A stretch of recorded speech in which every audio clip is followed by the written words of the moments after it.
Mr. Sminya. Good morning, Chairperson. Madam Commissioner, good morning. We are to hear the evidence of Mr. Willem Solomon this morning, and if he is ready, I would swear him in.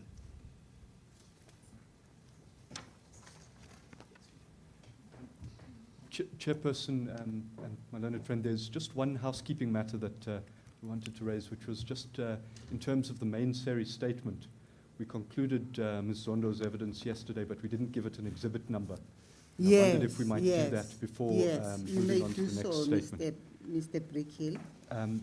Chairperson, it's our understanding that that statement, which is the main statement of Ms. Zondo, would be SERI 4.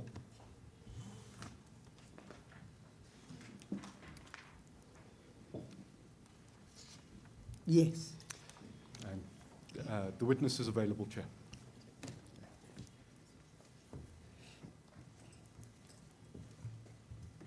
Should I stand? For the oath only, Mr. Willem Solomon, good morning to you. Please give us your full names. Matthew Mika Wilhelm Solomon. Do you swear the evidence you're about to give us will be the truth, nothing else but the truth? And if you do, please say, so help me God. So help me God. You may be seated with the chair's permission. Thank you.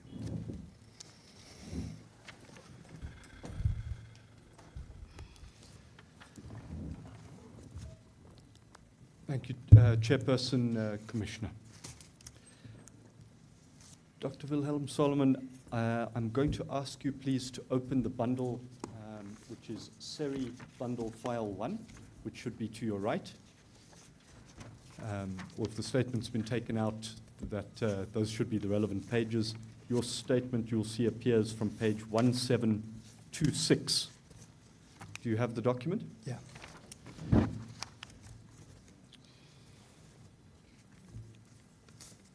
And I'm going to first ask you to identify yourself on page 1728. This is the statement of Matthew Wilhelm Solomon. And if I can take you to the last page of the statement, which is page 1757. The name appears again, and a signature appears above the name. Whose signature is that? It's my own. Do you confirm that you depose to the statement that appears in the bundle from page 1726? Yes. So if we can return to page 1728. In paragraph 1, you say that your current position is a senior lecturer in anthropology at the University of Witwatersrand. Do you still hold that position? Yes. And in the next sentence, you describe research that you did in the inner city of Johannesburg. Could you just give us a sense of the subject matter of that research that you describe in paragraph 1? So I conducted research in inner city Johannesburg, but starting in 2010 with a journalistic article for Mail and Guardian and on the MSF project and unlawful occupations that later led to postdoctoral work and research over several periods up until 2019, primarily focused on unlawful occupations and evictions in the inner city, with some follow-up during the COVID period, but most of that was remote. And in paragraph 3, you further describe your qualifications and expertise. What are your academic qualifications? So I hold an undergraduate from Rhodes University with degree majors in literature and politics. Also, I did an additional degree major in journalism. I hold honors from WITS in political studies. I hold a MPhil in development studies from the University of Oxford. So development studies is an interdisciplinary course that encompasses anthropology, history and politics, and economics. And then a DPhil also from the University of Oxford in development studies, and that was based on research between 2007 to 2011 on internal displacement and HIV/AIDS in northern Uganda, dealing with issues of social responses to displacement along with general health and social issues. So your most advanced qualification, as you say in paragraph 3, is that doctoral degree in development studies. Yeah. So just to elaborate the connection, that was primarily ethnographic as a methodology and primarily rooted in anthropological theory, although is also from a transdisciplinary perspective. In the first sentence of paragraph 3, you identify yourself as a social scientist and anthropologist with a specialization in ethnographic and qualitative methods, in particular the social dynamics of life in unlawfully occupied buildings in inner city Johannesburg. Please could you explain to the Commission the nature of that specialization in ethnographic and qualitative methods? So should I speak more widely to the ethnographic approach? Yes, please. What is ethnography? So ethnography is the primary method of anthropology, although it's used by a variety of disciplines now. It's primarily based on immersion in the life worlds of particular local settings, in my case, inner city Johannesburg. It's based on often participation in daily life, observation of daily life. Also, a lot of it is taking field notes, narrative interviews, conducting interviews with people about their life stories, how they end up in a particular context. And so it's focused on a kind of localized, very deep and rich description of particular life world conditions. It doesn't produce statistical data which is generalizable. However, what is very important is that ethnography and anthropology more widely is not just descriptive, it's also analytic. Wider economic, political processes shape everyday life. So in the context of inner city Johannesburg, it's not just descriptions of life in the inner city, it's also trying to understand what are the political, legal, economic forces which bring people into to certain conditions. And I'll speak about that in more depth. Another issue is it tries to engage a kind of diversity of perspectives so that the perspectives that are documented are contrasted with other viewpoints that may hold alternative perspectives. So it's not just an uncritical reproduction of the interviewees.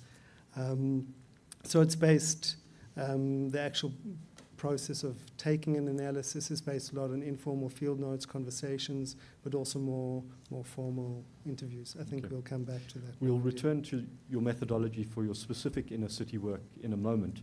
Right now, I would like to take you to paragraph 7 of your statement on page 1731, where you say, I list some select references that are relevant to this submission in the attached document marked Annexure A. And Annexure A appears at page 1758. Okay. If I could take you to Annexure A at page 1758.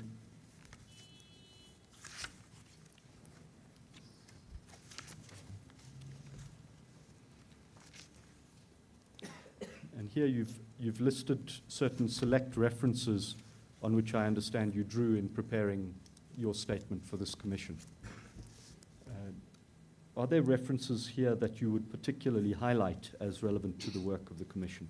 Obviously, they're all relevant in some ways, but are there particular publications that you would highlight? So I think the main reference is my book, The Blinded City, which draws on different periods of research over the decade, published in 2022. The book is also written for a non-specialist audience. And so I think is widely available. The journal articles are more theoretical and more specialist. The article Dispossession is Depotentiation I think summarizes various phases of the research and particularly on the impacts of eviction. And then some of my media articles, as I've noted, I also have a training as a journalist, so I've written quite extensively for media. I think the Johannesburg Cannot Police Its Future, which was in Africa as a country, but also syndicated in the Mail and Guardian, makes a case against a kind of militarized approach in some detail.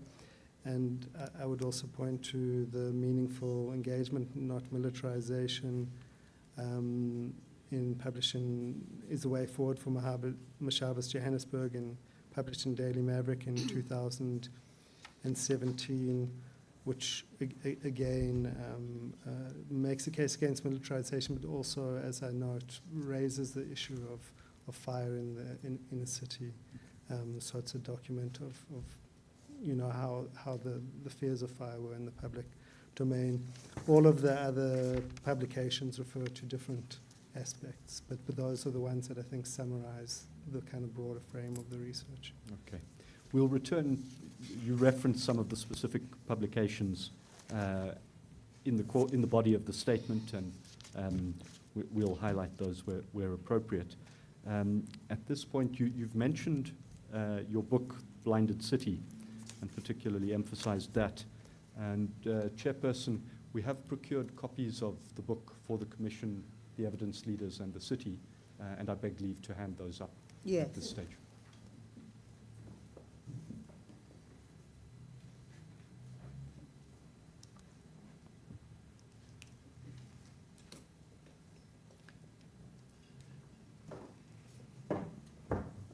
Thank you.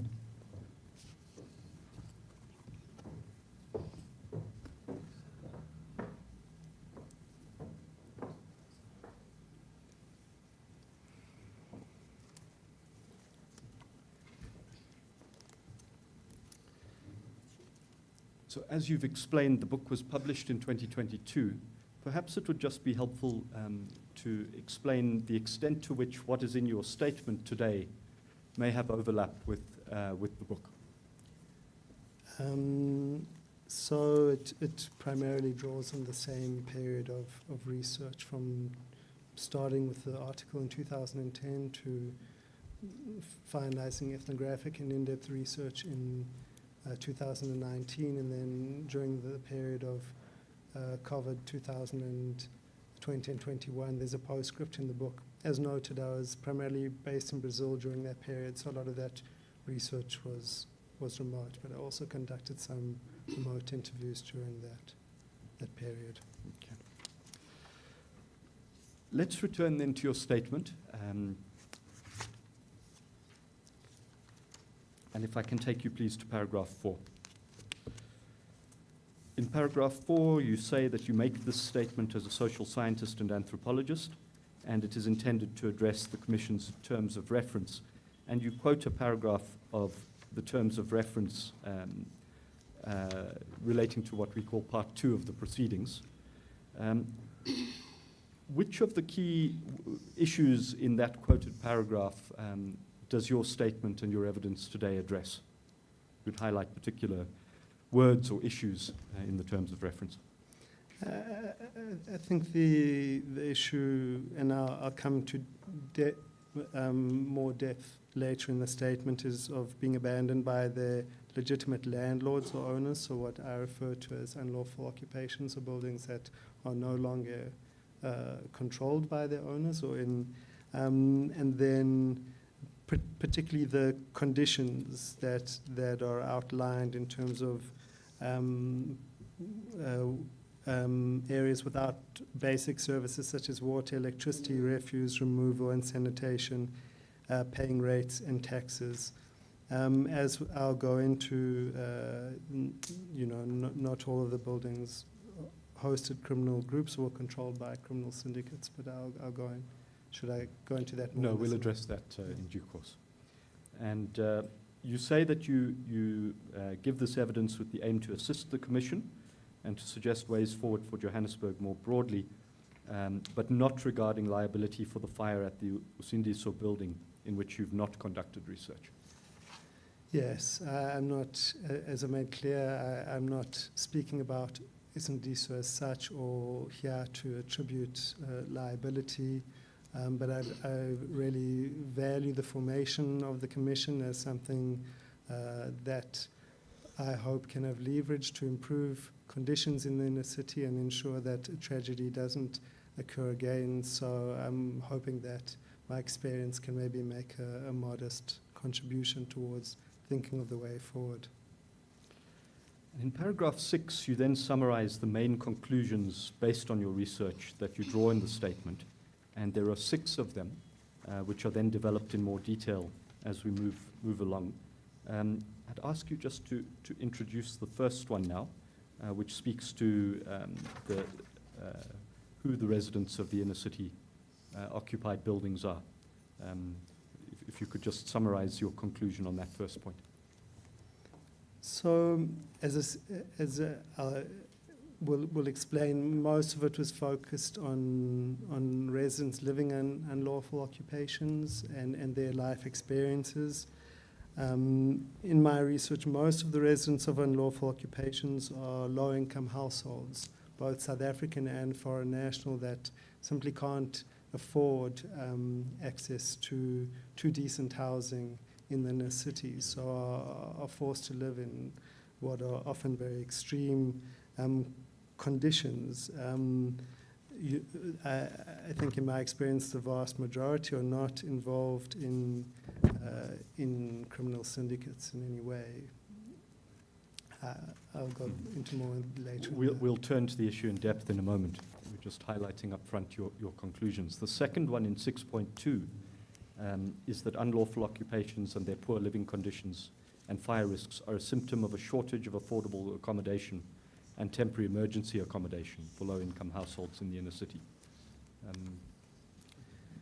That's an elaboration on the first point, which is many households, poor inner city residents, are in the inner city for livelihood opportunities, often in the informal sector, but cannot, through lack of stable or decent employment, have access to decent accommodation, and so find themselves living in these very poor living conditions, but trying to find a meaningful, dignified life under very harsh conditions. I think also because, and we'll come back to this, because of the general shortage of TEA, there's often, where there are eviction proceedings and so on, not spaces where people can move out, but also significantly often not affordable accommodation that people can move out of these types of spaces. The third main conclusion that you draw in your statement relates to what you say is required in terms of a response, and you highlight participatory and meaningful engagement along with technical expertise. Can you summarize that conclusion for the Commission, please? I think this is very key. I think any solution to the issue of unlawful occupations, to the threat of fire, to extraordinarily bad living conditions cannot be dealt with without, and I'll come back to this point again and again, without a meaningful and participatory engagement with the actual residents of the buildings. And in terms of engaging to improve conditions and prevent fires, and the various levels of that, which are nonetheless, of course, there needs to be technical, architectural, engineering, policy expertise to help shape that. So I think the broader framework that is really essential is you can't have one with the other. A technical or simply a policy intervention won't work, and often hasn't worked in the past without a kind of deep, meaningful engagement with the actual residents of these buildings. The fourth conclusion that you highlight up front in 6.4 is that you say there'll be a requirement to provide basic services and also in situ upgrading to improve living conditions and fire safety. Could you summarize that main conclusion? So again, I'll go into it more depth, but I think a lot of the decline of buildings is sometimes precipitated actually by the cutting off of services, and buildings get into a kind of downward spiral where lack of water, lack of sanitation, lack of waste collection worsens conditions that in turn creates deeper fire risks, in turn creates poor living conditions and so on. But in addition, as I've outlined with reference to the terms of the Commission, many of the buildings I visited are, don't have basic access to water services, electricity, waste collection, all of them which pose fire risks, but also, really produce undignified living conditions. And as I've made clear, people are not choosing to live in such conditions because they necessarily want to, but because there aren't available livelihood and accommodation options. Mm-hmm. The fifth point, your fifth main conclusion, relates to prevention of further tragedies, and you say this cannot be achieved solely through a policing response or via evictions and forced relocations, which can also amplify precarity. You summarize that fifth main conclusion. Well, I think one of the standard responses to the issue has been, reliant on private sector evictions on the one hand, also these large-scale police raids. I'll go into more depth under Fiela, the raids under Mayor Mashaba. These, over the course of a decade's research, have clearly not dealt with the problem, which is why we have Usindiso. And I think part of it, and I'll go into more depth, is that the issue is being framed as a criminal problem and not as essentially a urban housing crisis. And I think we can't deal with the roots of the issue unless we understand it as an urban housing crisis. I've documented evictions fairly extensively. They can be very brutal, disorienting, break up communities, traumatic for families, including many children who are put on the street. And I think we know from our history in South Africa how the emotional and traumatic effects of forced evictions.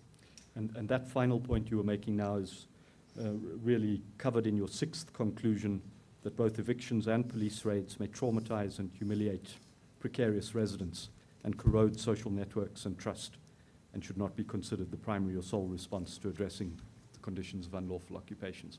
I think you've made that point. So those are the six main conclusions that you draw. But we need to spend a little bit more time to understand the methodology of your research that led you to those conclusions. You deal with that from paragraph 8 of your statement, from page 1731. And you've spoken to the methodology of ethnography and what that involves in general.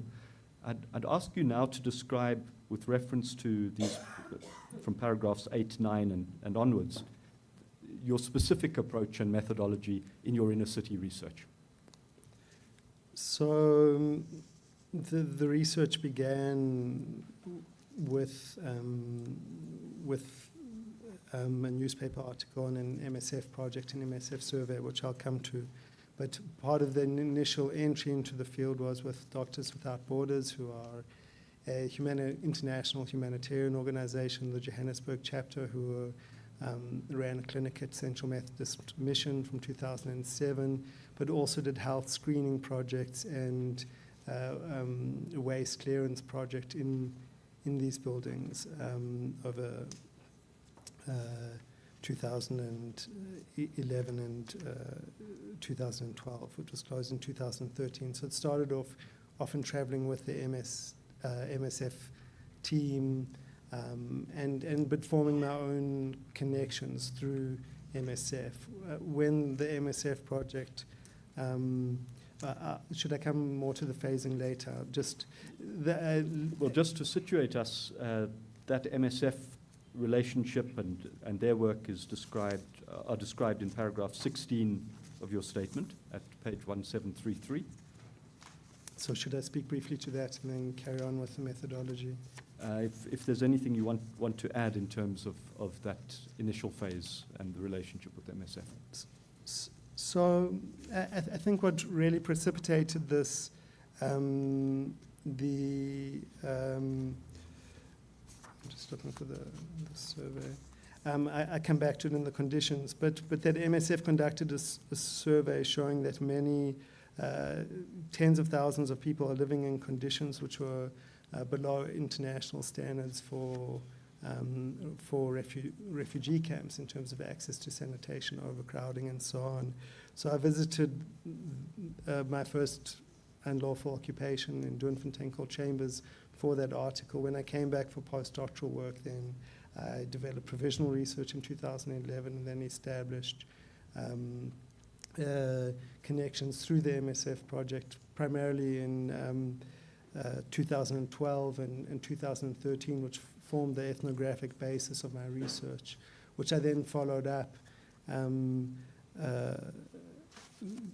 for several years, although the primary ethnographic base for my research was during 2012 and 2013 up to 2014. And that's as described in paragraph 17 of your statement at page 1734. Yeah. Then after that? So that, and as I said, that methodology, just to go back to, was spending, just so we don't miss it, was spending times in buildings, often just chatting, socializing, speaking to people, but also where there were eviction proceedings accompanying residents to court, observing court cases, observing community meetings, and as well as following particular individuals, doing narrative studies of particular individuals. So you described that, what you've just captured in paragraph 8 of your statement, and in paragraph 9 you then refer to both field notes and interviews. Could you explain that part of the method? Sorry, could you just refer me back to the... Paragraph 9 on page 1731. No. Paragraphs 9 and 10, you describe the interviews that you conducted. You refer to speaking to at least 150 adults. So the 150 adults was over the course of the whole period of the research, from 2010 to 2000, at least 150 adults. I've included in that number people I've had substantive conversations with, not just greeting and so on. So that 150 adults is primarily unlawful occupiers. It's a combination of both formal, in-depth interviews, sometimes several interviews with the same individuals over several years. I followed some people over several years. But also, while my focus was on unlawful occupiers, also interviewing several interviews with different officials from the city of Johannesburg, including the city manager's department, housing, the group investigation and forensic services, email with emergency management services, the spokesperson, along with public safety, along with conducting interviews with property developers, including from AFCO, Perpetuity, Auction House, R&B funding, so again, to come back to the point about ethnography, while my focus is on it, I also try to gather a diversity of perspectives to contextualize viewpoints, which are obviously quite different to those of the occupiers. So you've talked about the interviews and extended narrative interviews, and you say these in paragraph 10, you say these included extended case studies, and that you also documented the histories of a few buildings over several years, in particular those involved in eviction cases. In paragraph 12, you describe the geographical focus. It was the Johannesburg inner city.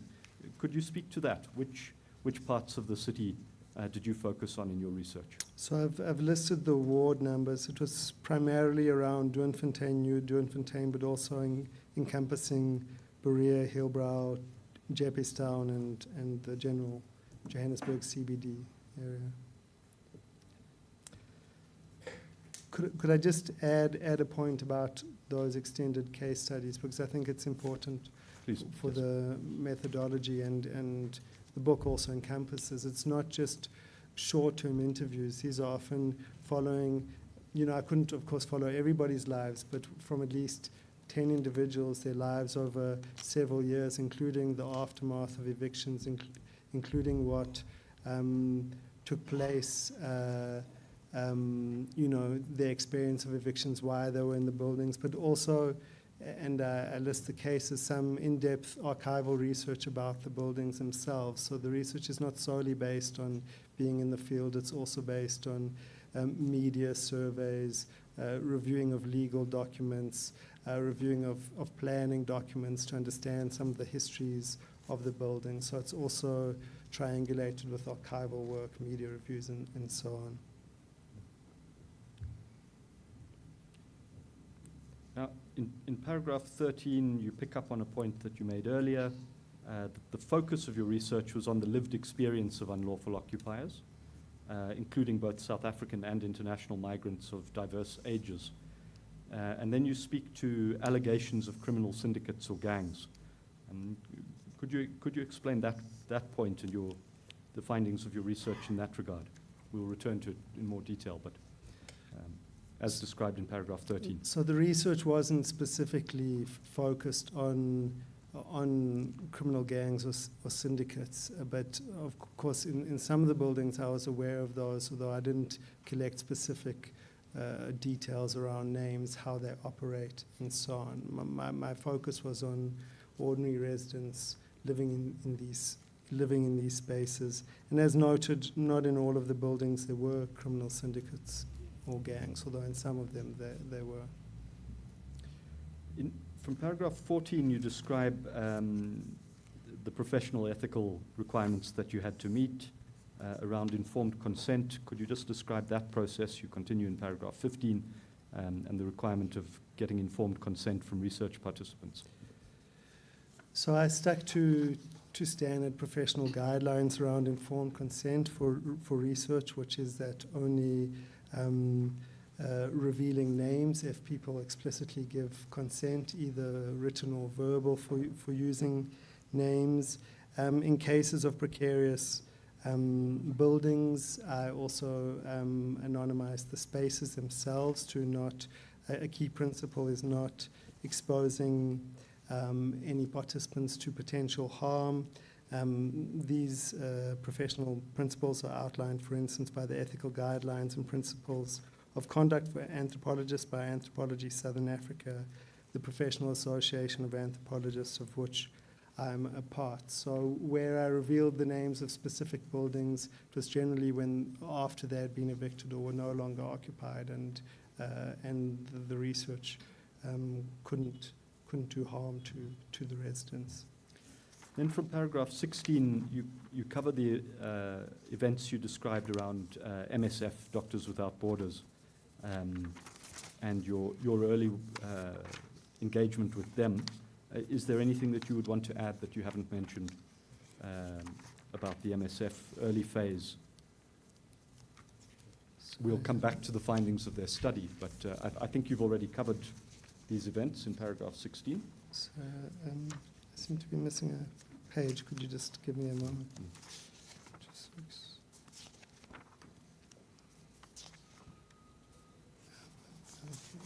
No page. I just got confused.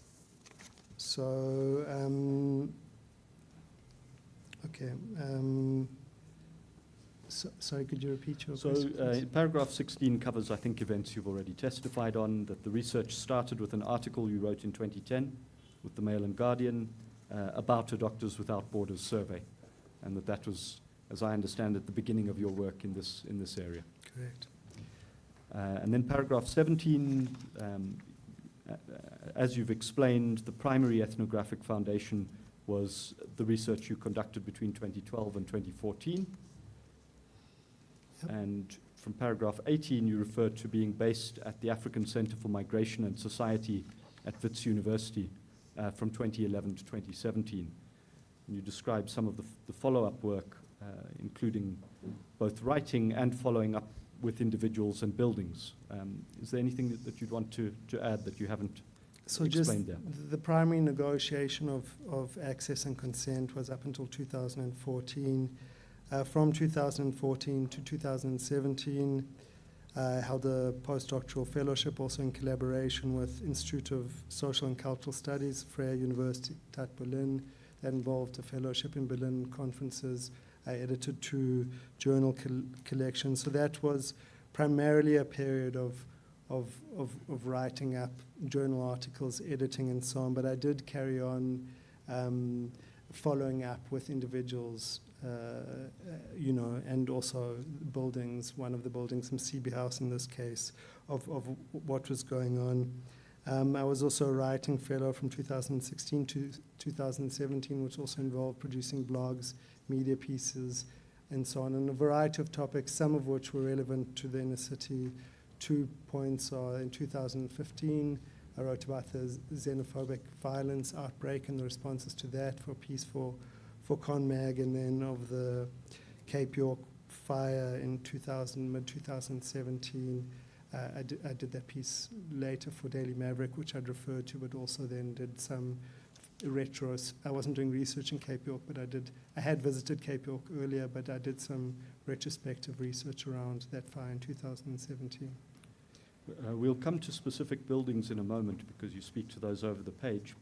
But before we get there, in paragraph 20, you describe how from 2018 to 2021, you established a formal research relationship with SERI and the Inner City Federation.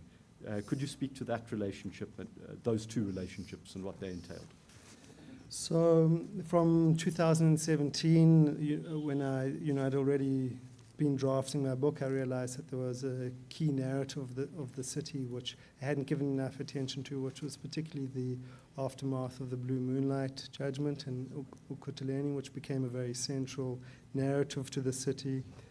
So I made contact with SERI and also met Mama Nomsadladla. I also first met members of the ICF in late 2017. Then in 2018, this was formalized as a research relationship. But to be clear, it wasn't that I was doing the research for either ICF or SERI. The relationship was that particularly Inner City Federation would facilitate access to buildings, including doing interviews with Inner City Federation leadership, and I also did interviews with some members of SERI, including Nomzana Zondo, but the academic I maintained academic independence. The outputs were my own, and they were produced for the public domain, not specifically for the organizations.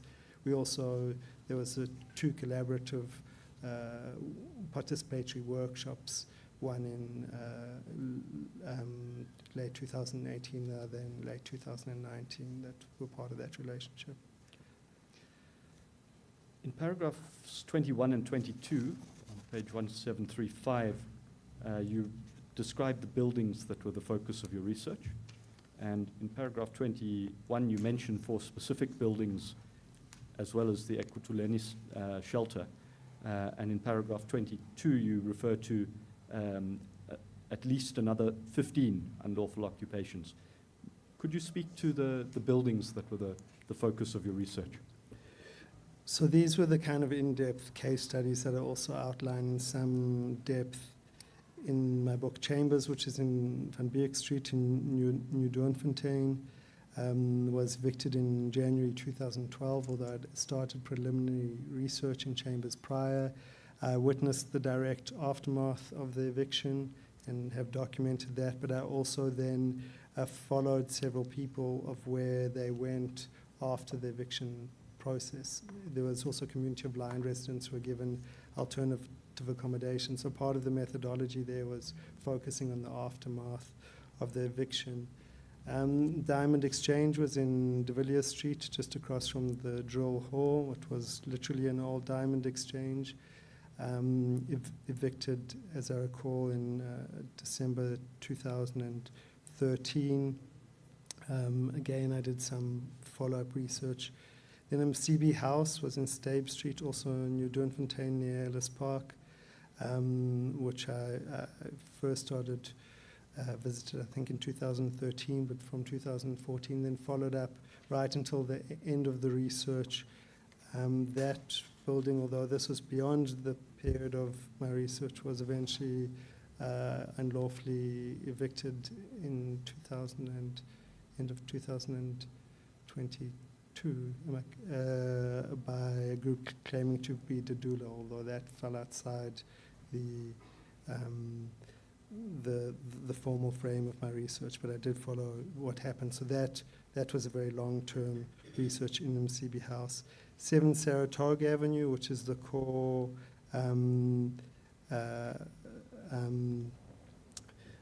the core case for the Blue Moonlight case, but for also Kutuleni. Again, I didn't actually visit the building while it was still occupied, although I visited the site afterwards. Again, that was particularly through the narrative of Nomsel and Ladla, of a kind of historical account of 7 Saratoga, but also of the legal case and its aftermath. In addition to that, as I noted, I also visited at least another 15 unlawful occupations and 4 temporary emergency accommodation sites on kind of short-term visits with MSF, later with ICF, but also through other community networks. Sometimes I go to do interviews in a few buildings, but those weren't the same level of historical depth as the other case studies. When you say visited them, could you describe what that would entail? Well, it was twofold. When MSF was doing its project, I would travel with MSF, so I was observing the waste cleaning projects, particularly in a couple of the buildings MSF was doing. I also used personal networks to visit a few of the buildings. It wasn't just visiting and looking around, it was visiting and generally at least conducting a few interviews in the buildings, also with Inner City Federation over around 2 weeks in late 2018. They also took me to several buildings, all of which I conducted interviews in the buildings about. So I got some of those histories, but not the same level of depth. As I've noted, there's also Cape York, in which I followed up some of the aftermath of the fire, trying to trace people who had lived in the building through personal networks. Chairperson, I see that it is just after 11 o'clock. This would be a Yes. convenient time for us if it We'll suits the adjourn for Commission. 15 minutes.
Mr. Prickhill. Thank you, Chairperson, Commissioner. Dr. Wilhelm Solomon, you're still under oath, and we're continuing with your evidence. We had covered really your experience and qualifications and your methodology, including the scope of your inner city research. We're now getting to the 6 core points that you make in the statement, starting on page 1735, in paragraph 23, with the question of unlawful occupations and, quote, hijacked buildings. And you speak in this section to the term hijacked buildings, your experience of the use of that term and some research you've done on the use of the term. If we can start then in paragraph 23.1, where you speak to this term and its use.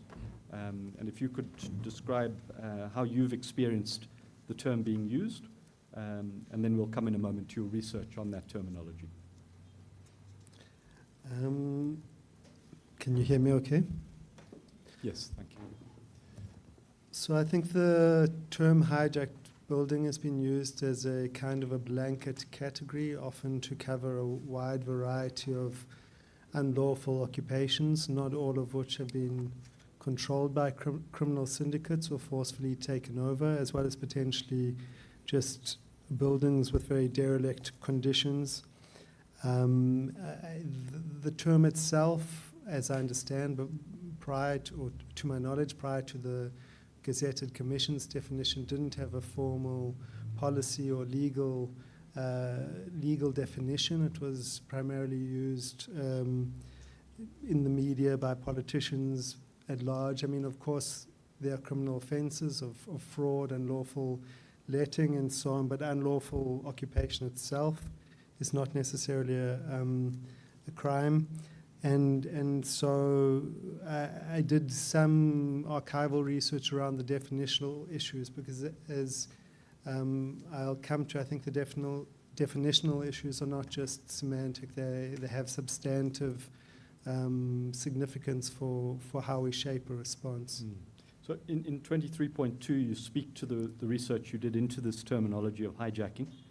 Could you describe that research and your findings on the term? So I did speaking to 23.2. Yes, indeed. Okay. A Sabinet South African Media Archive search. Sabinet, the archive is the largest media archive available to us at WITS at least. It encompasses over 100 newspapers and periodicals. So I did this to try and understand the emergence of where the term comes from.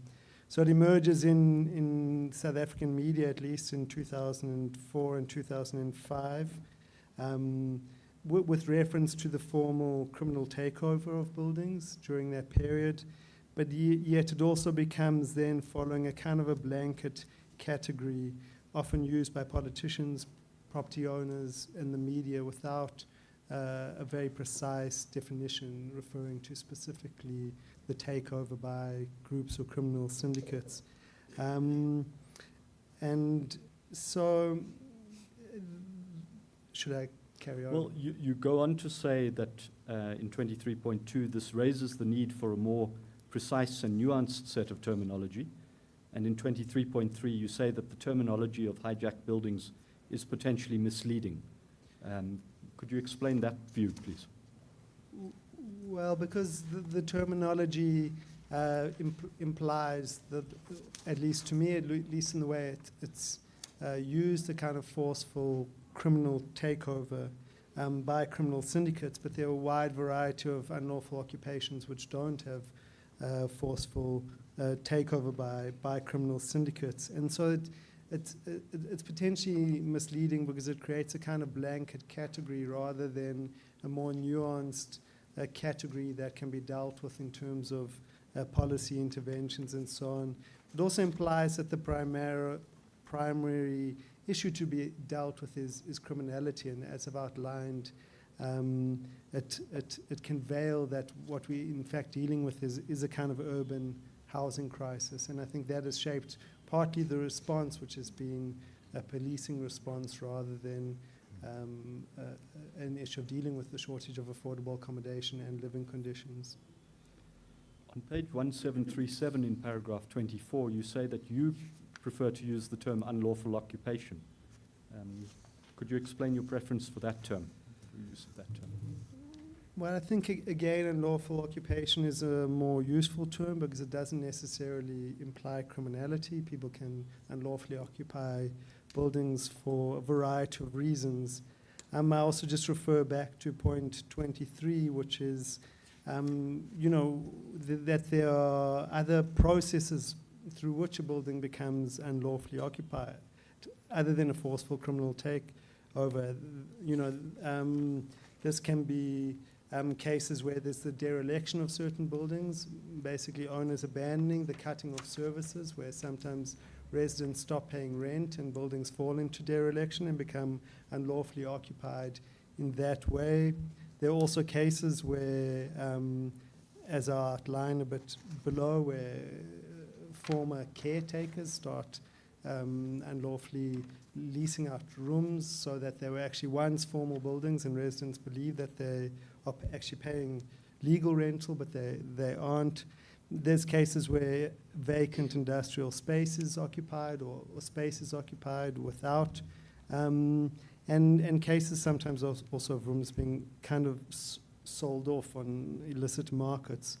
So even when there is unlawful rental, it's not always by organized groups who control a building in its entirety. In fact, I found that narrative quite rare, although of course it does take place, of a forceful takeover of entire buildings. Sometimes it may be several rooms or floor which is unlawfully rented out. It could also be people who are living unlawfully renting out a bed or part of a room. And so there's a whole array of different types of forms. And I think what this substantively speaks to is we're not always dealing with, it comes back to the point of meaningful engagement, that to meaningfully engage, often if you assume there's a criminal syndicate that's controlling a building, that obviously mitigates against a meaningful engagement in good faith with residents. But in other forms of occupation and lawful occupation, there clearly is the potentiality for a meaningful engagement. So this is why I stress this point. It's not simply a semantic point. It's that we need to understand how forms of unlawful occupation operate and where there is really space for meaningful engagement. Of course, to go back to the ethnographic methodology, the case studies involves, I can't generalize to all the buildings in the city, but what I think the ethnography does is, even within a small sample of buildings, shows a wide variety of different histories, different infrastructural conditions, different social conditions, and so on. And as a policy response, I think there needs to be a kind of a development of a more nuanced terminology, but also a more nuanced response rather than a kind of blanket response. You develop those points really from paragraphs 27 to 30. In paragraph 30 on page 1739, you make the point you've made now, that the issue of definitions is not just semantic, but can shape the policy response. And you say it implies the presence of criminal syndicates, and this lends itself to a policing response. You've explained that point. But you also say it's been used to stigmatize entire communities, which is a barrier to authorities engaging residents. Yeah, I think often, by calling people hijackers when often you have poor families who are living in terrible conditions, that creates a stigma about buildings. Again, a stigma that you can't engage people. Often people experience stigma by police, for instance, who, in cases. For instance, I'll speak a bit more about this, but police calling people hijackers where they aren't, or stigmatization in the media and so on. And so I think that it speaks to a very important point of distinguishing between criminal syndicates who are using force to unlawfully illicit rental and or potentially violent from unlawful occupiers who are often poor households living unlawfully to have a meaningful life in the city. And that final point is one that you develop in paragraph 31, where you say, I must be clear that I do not support the unlawful letting of buildings and profiteering. I do not believe criminal syndicates serve either the interest of the city nor of the residents of unlawful occupations. But you go on to emphasize the distinction between criminal syndicates and residents who may be living unlawfully, but do so as a means of survival and to access a livelihood. Is there anything that you would add in amplification of that point? I just need to be very clear that I'm not being read as legitimating criminal unlawful letting. I think that there's no benefit to anybody except, from forced criminal takeovers, from criminal letting. I mean, it sounds an obvious point, but it's sometimes the way in which, if you're seen as defending unlawful occupiers, you're seen as defending criminality. I don't think criminal syndicates are dangerous, but they are also dangerous for the residents of these buildings themselves, and that's why it's such an important distinction. Of course, there are grey areas in terms of, as I've outlined, forms of unlawful letting, but it is a very, I think, a very important distinction. Well, if I may, then we'll move to the second main issue that you deal with in your statement, which begins at page 1740, and that's the causes and conditions of unlawful occupations. And you begin by making the point in paragraph 32 that what you observed in other buildings resonated with the Commission's description of the conditions at Usindiso building. And you quote paragraph 14 from the Part 1 report of the Commission. Would you explain that point? What did you see in the Commission's report on Usindiso that reminded you or resonated with what you'd seen in other buildings? As I just want to qualify here, I'm not, I'm not speaking from a perspective of any architectural or technical expertise. These were just clear observations, but, things that were frequently common were, the fire hydrants missing, the fire extinguishers missing, fire escapes, damaged or missing. The use, when there are cases, for instance, in CB House, which was an old workshop space, being divided up by what appeared to me highly flammable material, hardboard, plywood, plastic sheeting, these types of things. And so, often the water being cut off, sometimes people would use fire hydrants on the street as a water source, so there was a mixing of fire water with potable water. Lack of waste collection in a lot, this is particularly with the MSF project, often years and years of accumulated waste in buildings. And so these, particularly those conditions that were outlined in the first part of the Commission's report resonated with what I've observed. Again, I'm not speaking from a technical perspective, so it needs to be taken in that light. Understood. So you describe some of those similarities and the limitations of your own expertise in paragraph 33. In paragraph 34, you describe the findings of the 2010 MSF survey that you've already referred to, but perhaps you could just highlight for the Commission what those findings were in 34. So MSF conducted around a survey of around 500 respondents in 30 slum buildings. That was their terminology of slum buildings.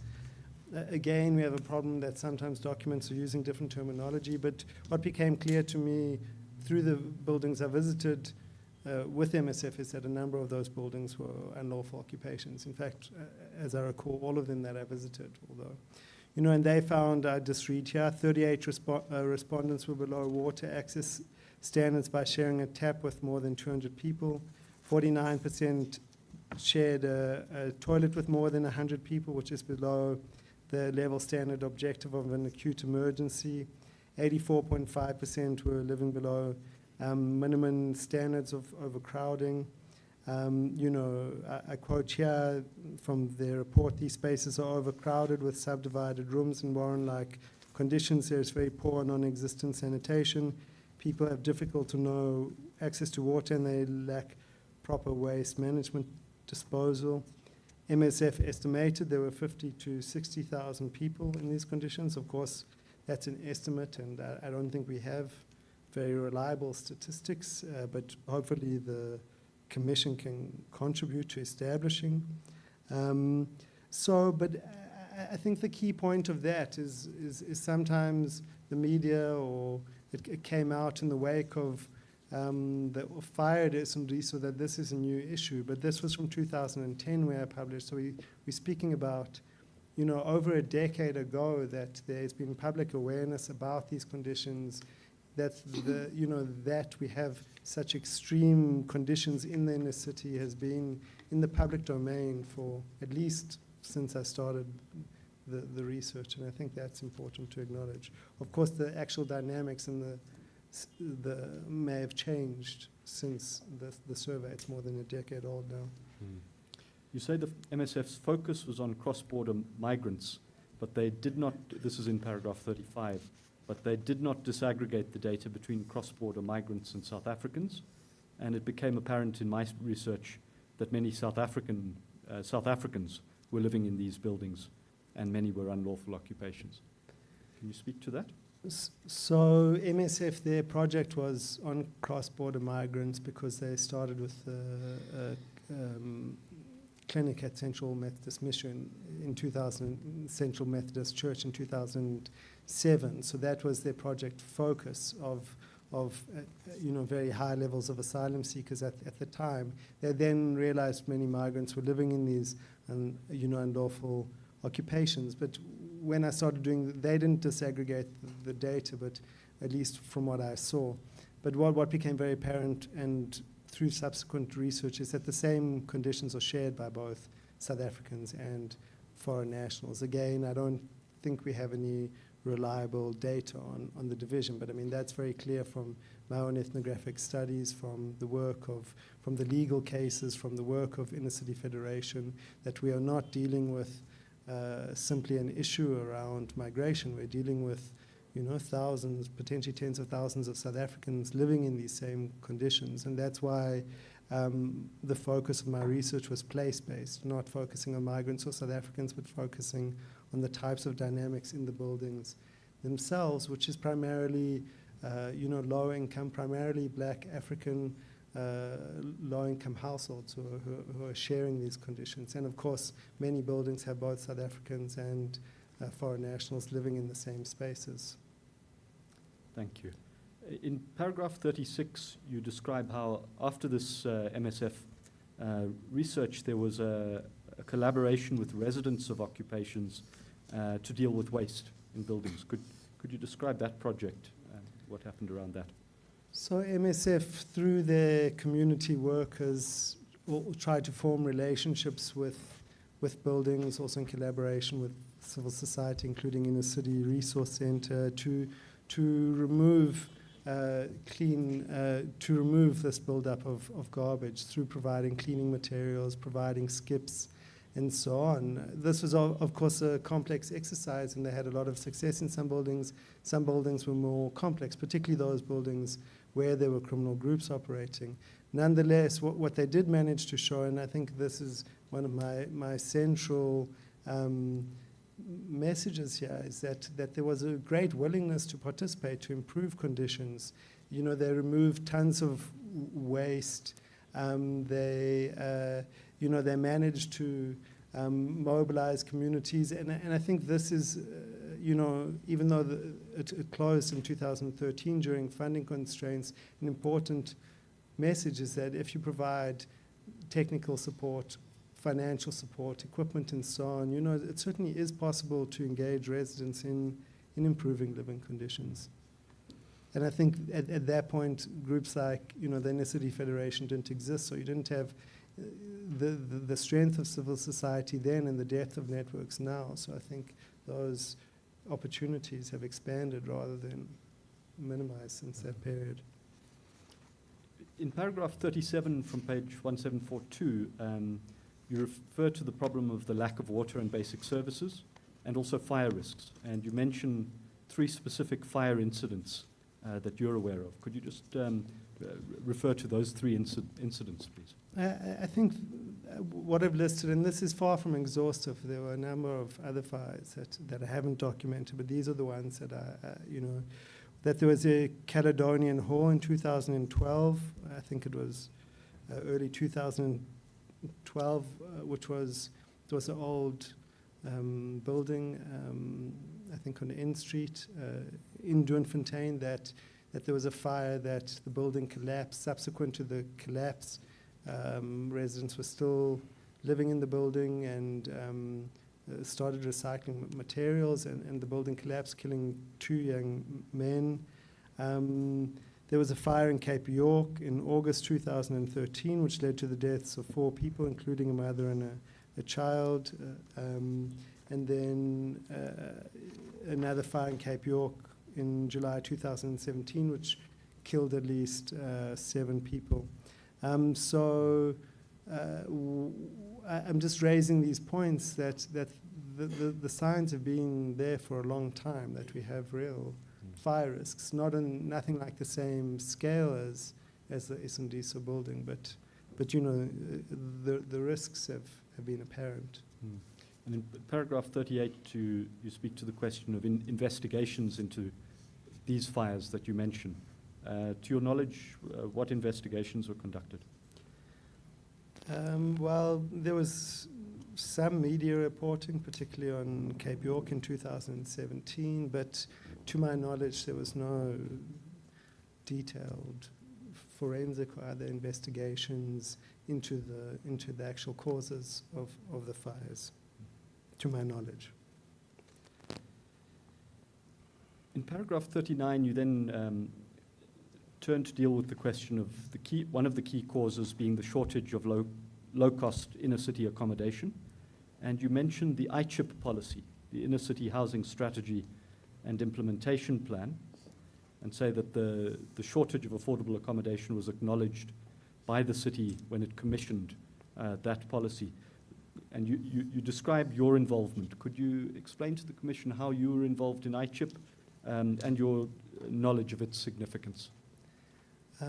So my involvement was, I was invited as an unpaid advisory expert, just on the basis of having done ethnography in these buildings on issues of migration, but also experience of the buildings. I had no active role in the actual drafting of the report. So I was invited by Dr. Zach in, I think, 2015. Although the plan says 2014, the actual consultation processes were over 2015 and 16, as I recall. But Dr. Zach will speak more to that. Should I speak to the next? Well, in paragraph 40, you highlight what some of the research for ICHIP you understand showed in terms of estimates of the scale of the problem in the inner city. Perhaps you could speak to that data. Yes, I'll just read, and this is from the overview, that over 50% of inner city households earned less than $3,200 per month and were living in severely overcrowded conditions. And the research estimated that there was a shortage of 30,000 accommodation units in the inner city and planned for the development of 9,500 units. And you say it's unclear to you in paragraph 40 at the top of page 1743 how much of this was implemented. During the time I was doing my research, there was a partial evaluation of the ICHIP, the TA policy, but not of actually the rental accommodation units. So that's something that the city would need to answer. I don't have access to that. And then in paragraph 41, you speak to a publication that you wrote and was published in 2017 on meaningful engagement, not militarization, is the way forward for Mashaba's Johannesburg. What was the central argument you were advancing at that time on that issue?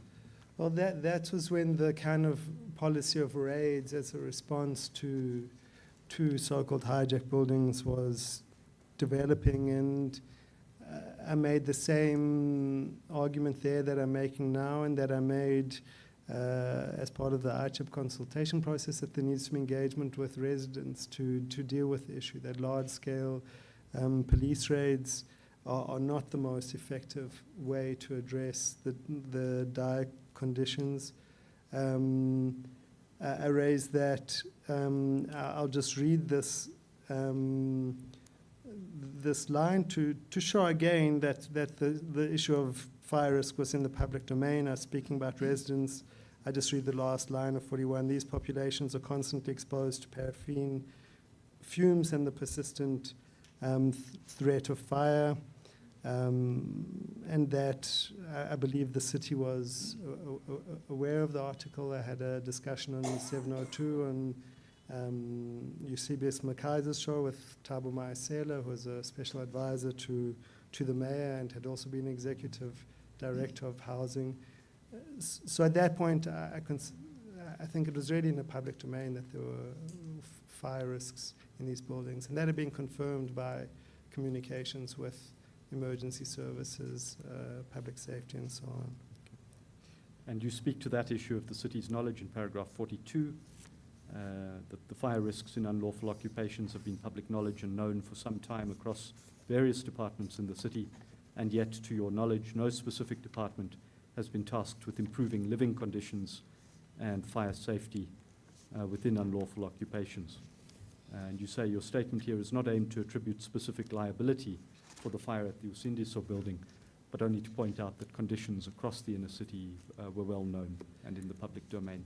And as part of ICHIP, and I need to be clear that I publicly supported ICHIP. I wrote an article supporting it in the Daily Maverick, which I've listed in, that for me, ICHIP, the development was to deal with the substantive issue of that what we're dealing with is a housing crisis, and we need the expansion of affordable accommodation for households below 3,200.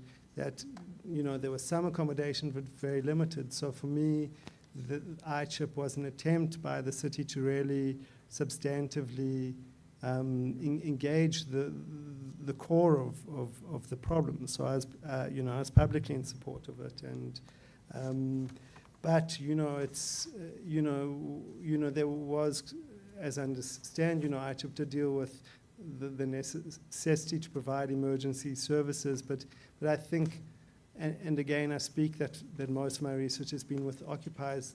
There hasn't been a sustained attempt subsequently or before to really improve living conditions in the spaces people are living in, and I think this requires a kind of coordinated response between emergency services, civil society, housing, potentially policing, and so on. But as I'll come to, it depends, So I think sometimes what's happened here is the actual core issue has fallen between the cracks, in a sense. We'll return at the end to some of the recommendations that you propose. But we'll turn now, if we may, to the third core issue that you identify and that comes out of your research on page 1744, which is the social dynamics of unlawful occupation. So perhaps first of all you can explain what you mean by the social dynamics of these occupations, and then we'll deal with some of your findings. Well, as I've outlined, in a sense, this is the core of the ethnographic methodology, and anthropology is to understand kind of social relationships, but how social relationships form within a particular structural context. So, a lot of the research was trying to understand what networks of support form, why do people end up in these spaces, how do people seek livelihoods, how do people survive in these spaces, but simply also why are they there, and how do they survive in those spaces. Thank you. So the first point you make in paragraph 43 is around the populations of unlawful occupations. Perhaps you could speak to the, you've mentioned it to some extent already, but if you could describe the people who live in unlawfully occupied buildings. So, as I said, it's primarily informal workers or people unemployed, including beggars. So there could be informal traders, piece workers, recyclers, musicians, cleaners and domestic workers, security, carpenters, some pensioners, people begging at traffic lights, also in some spaces there's sex work, traditional healers, even some students who have met in the buildings. But what characterizes them is the inability to access decent accommodation, but also the need to be in the city for access to kind of livelihood opportunities. I also note that there's often many blind and disabled cross-border migrants live in these buildings who don't have access to the disability grant and are, I think, particularly exposed potentially to accident because of disability. So a wide variety of groups. I mean, there's also, as I note, some groups which, there are criminal gangs in the buildings, people who in some, I need to be clear, not all, I think that's a key point, who live off criminality or the narcotics trade and so on, but not in all the buildings, and in my experience, a minority of residents who live off criminal activity. In paragraph 44, you make the point that the buildings themselves can be spaces of livelihoods for some residents. Can you explain that? I think that's very important to understand, like, why are people there? It's not just about shelter, it's also access to the types of economies in the inner city, particularly access to informal trade, access to piecework or informal work. There's also economies within the buildings, people who have salons or restaurants. I've seen carpentry workshops, spaces for recycling and so on. More problematically, there's also shebeens in some of the spaces, which, and so there are economies around that, but these economies are connected to the wider economy of the inner city and potentialities to survive, a livelihood, not a good livelihood, of course, but to survive. And I think that's why, and I think this point is significant also if one is speaking about the potentialities of relocation. If relocation is far from inner city areas, it also risks taking away people's livelihoods, their access to form of employment and trade. In paragraph 45, you then make observations about why these residents, many of them, struggle to access formal housing, and including lack of documentation and so on. Could you speak to that issue? So I mean, I'm repeating myself a bit here, but I think that the primary thing of lack of money to afford really low income accommodation. It was outlined in ICHA, people earning between $3,200 a month, which I think is the majority of people I spoke to. But I think it's not only about financial issues, it's also about barriers to access. For South Africans and foreign nationals, if you're working informally, you don't necessarily have a salary slip or a reliable income, or, and particularly with foreign nationals, lack of documentation, of course, is a barrier of access. You then move on to explain how the buildings provide spaces, networks of support in paragraph 46, spaces of safety, intimacy, and meaning.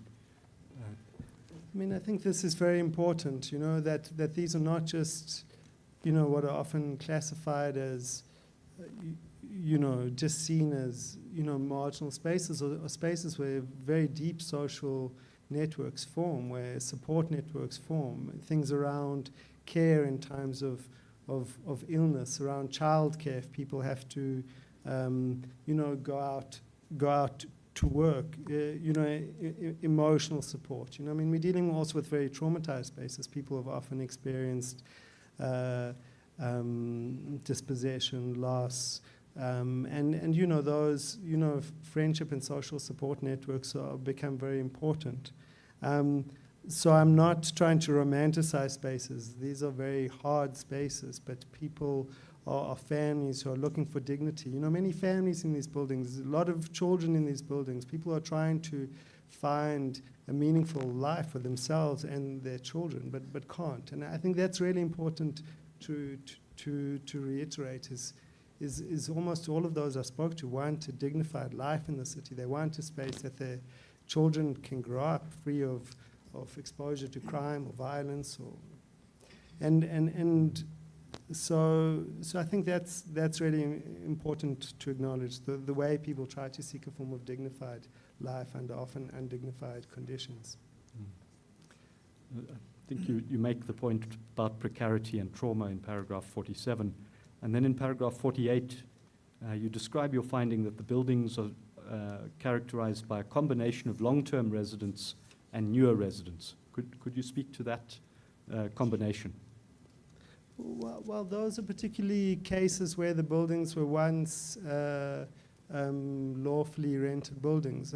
I'll just give two examples from the buildings. I mean, both Diamond Exchange and MCB House were once lawfully rented buildings that people were rental. So they had, I mean, lots of other buildings I spoke to, you know, people were living there, you know, for some time, and then those buildings slowly fell into dereliction for various reasons. Diamond Exchange, it was precipitated by the owner cutting off services. CB House, for instance, the owner died, it was sold on, then there was a caretaker who started selling.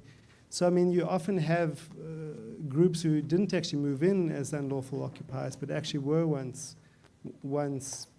legal tenants, and they remained in the buildings over many years, but then you had other people moving in for various reasons afterwards. From paragraph 49 onwards, you make the point that your finding was that the majority of residents would like to live in improved living conditions and are willing to engage in improving living conditions. And you then refer to the work of MSF and the ICF in relation to that view. Could you expand on that point? Well, I've raised the MSF point, I won't go on. I think the formation of Inner City Federation in 2015 and the fact that they've managed to reach out, I think now they engage in more than 70 buildings. At the time of my research, it was about over 40, realizes that there is a real willingness to engage and participate and mobilize for better conditions. You know, the participatory workshops we ran, which were about 15 people of each, of representatives of different, were very engaged in trying to think of solutions, trying to think, you know, again, the issue of dignity, and particularly for women and children, came up a lot.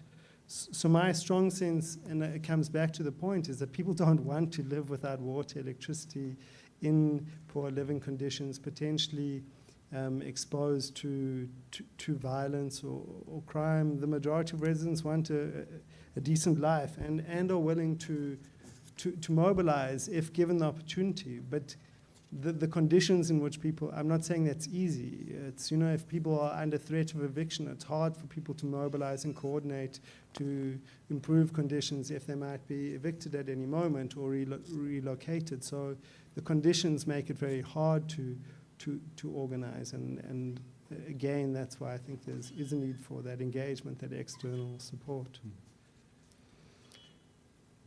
The next paragraph in 52 deals with an issue you've already spoken to in terms of criminality, making the point also that it's often the residents of unlawful occupations who are the victims of violent crime and offered little police protection, and that sometimes gangs enter buildings to assault residents rather than operating from them. Could you speak to that point to the extent that there's anything you'd want to add? Well, I think it's a major paradigm shift of how we think about these spaces. And if we think of the residents as actually vulnerable households deserving protection, it's a very different paradigm of thinking of them as the source of criminality. Again, I'm not denying, like, that there are, for instance, Diamond Exchange, so criminal gangs that were operating, but they were also turned to attacking people in the buildings. So, I mean, if we shift a policing response that these are populations deserving of protection, that becomes a very different way in addressing the issues, and often that are willing to even work with law enforcement. You know, ICF will speak more of this, but I think in my research, ICF definitely expressed the ability to work with law enforcement, the police, the hawks, in getting rid of criminal syndicates. And so we need to shift this, that, you know, that, of course it's hard, but of occupiers, you know, simply reinforcing criminality. I think there are spaces to work with occupiers in getting rid of criminal syndicates and organized crime. Of course, it's a hard process, particularly if you're dealing with violent groups. Well, it's really to that theme that you turn in the next section of the statement, which deals with raids and evictions. And so from paragraph 54 on page 1746, you speak of cycles of evictions and raids, cycles of dispossession that characterized life for many in the city. Give a sense of what you found in your research around those cycles of raids and evictions. Look, many people who I'd spoken to had been through several evictions, you know, and that's another key point is people who are evicted often because they don't have access to accommodation. They go into other often unlawful spaces or overcrowded or poor living conditions. I noted the part in Chambers where a number of residents, they went from Chambers to Caledonian Hall, also another building called Dark City. So they went from an unlawful occupation to another, even worse, unlawful occupation. There was also Diamond Exchange. I surveyed 19 people who I managed to contact. After about a third of those had gone to other spaces that were likely unlawfully occupied or very crowded spaces. So because of the structural issues that there's nowhere necessarily for people to go, affordable to go, people often circulate in spaces which are either unlawfully occupied or under very bad conditions. You then turn in paragraph 55 to deal with the question of raids, what you describe as indiscriminate police raids. So, sorry, could I just make one more point on that? And I think this is really central, and I've witnessed, you know, the aftermath of several evictions. I mean, evictions are very traumatic. They are, you know, to have people knock down your doors, Red Ants or other security groups, put people on the street, children, family on the street, people lose possessions, often possessions are stolen. You know, people break up those social networks. So if one speaks of eviction, one has to really acknowledge that these are very violent and brutal processes. They're not just people moving out. You know, and they often involve physical violence. I mean, there's plenty of documentation on the abuses that have taken place during evictions, and so the eviction itself is very traumatic, and I think that trauma lingers, and the effects which potentially take away those social networks can also have longer lasting effects.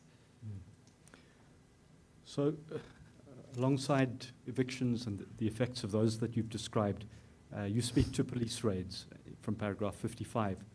And you highlight in particular the large-scale police raids during Operation Fiela in 2015 under Mayor Mashaba, in 2017 and 2018 later. And you refer to the Constitutional Court judgment in Residence of Industry House. The Commission heard some evidence on that case yesterday from Ms. Zondo. But if you could speak then to what your research showed in relation to these police raids and your views on them. Well, I think that they are very, very blunt instruments, that they, you know, if you're dealing with criminal syndicates, they don't produce the types of evidence that you need, for instance, to get rid of criminal gangs, which is often the more detailed forensic. If you're dealing with title deed fraud, you know, this type of, you know, so they're very blunt instruments if the actual target is dealing with criminal gangs. And I think the judgment in the case of Industry House pointed that out, that the raids actually didn't produce many results. Also, my conversation with the group investigation and forensic department, they couldn't give me a single prosecution. Things might have changed that had come out of those raids if we're talking about organized criminal syndicates, you know, so they're very blunt instruments, but what they also do, and this is from speaking to people, in the buildings who are subject to raids, for instance, from CB houses, they're very humiliating for people. It's very humiliating if your family to have your door broken down, people entering. There was a case in the CB house of a pregnant woman who was filmed on television because they were accompanied by a television, who later went to give birth in hospital, and the nurses in hospital were calling her a hijacker because they'd seen her wearing the same dress on television. But it's also, if it's the same, they also corrode relationships of trust, because if you are the same policing branches are involved in the raids that you then have to go to report crime and deal with crime.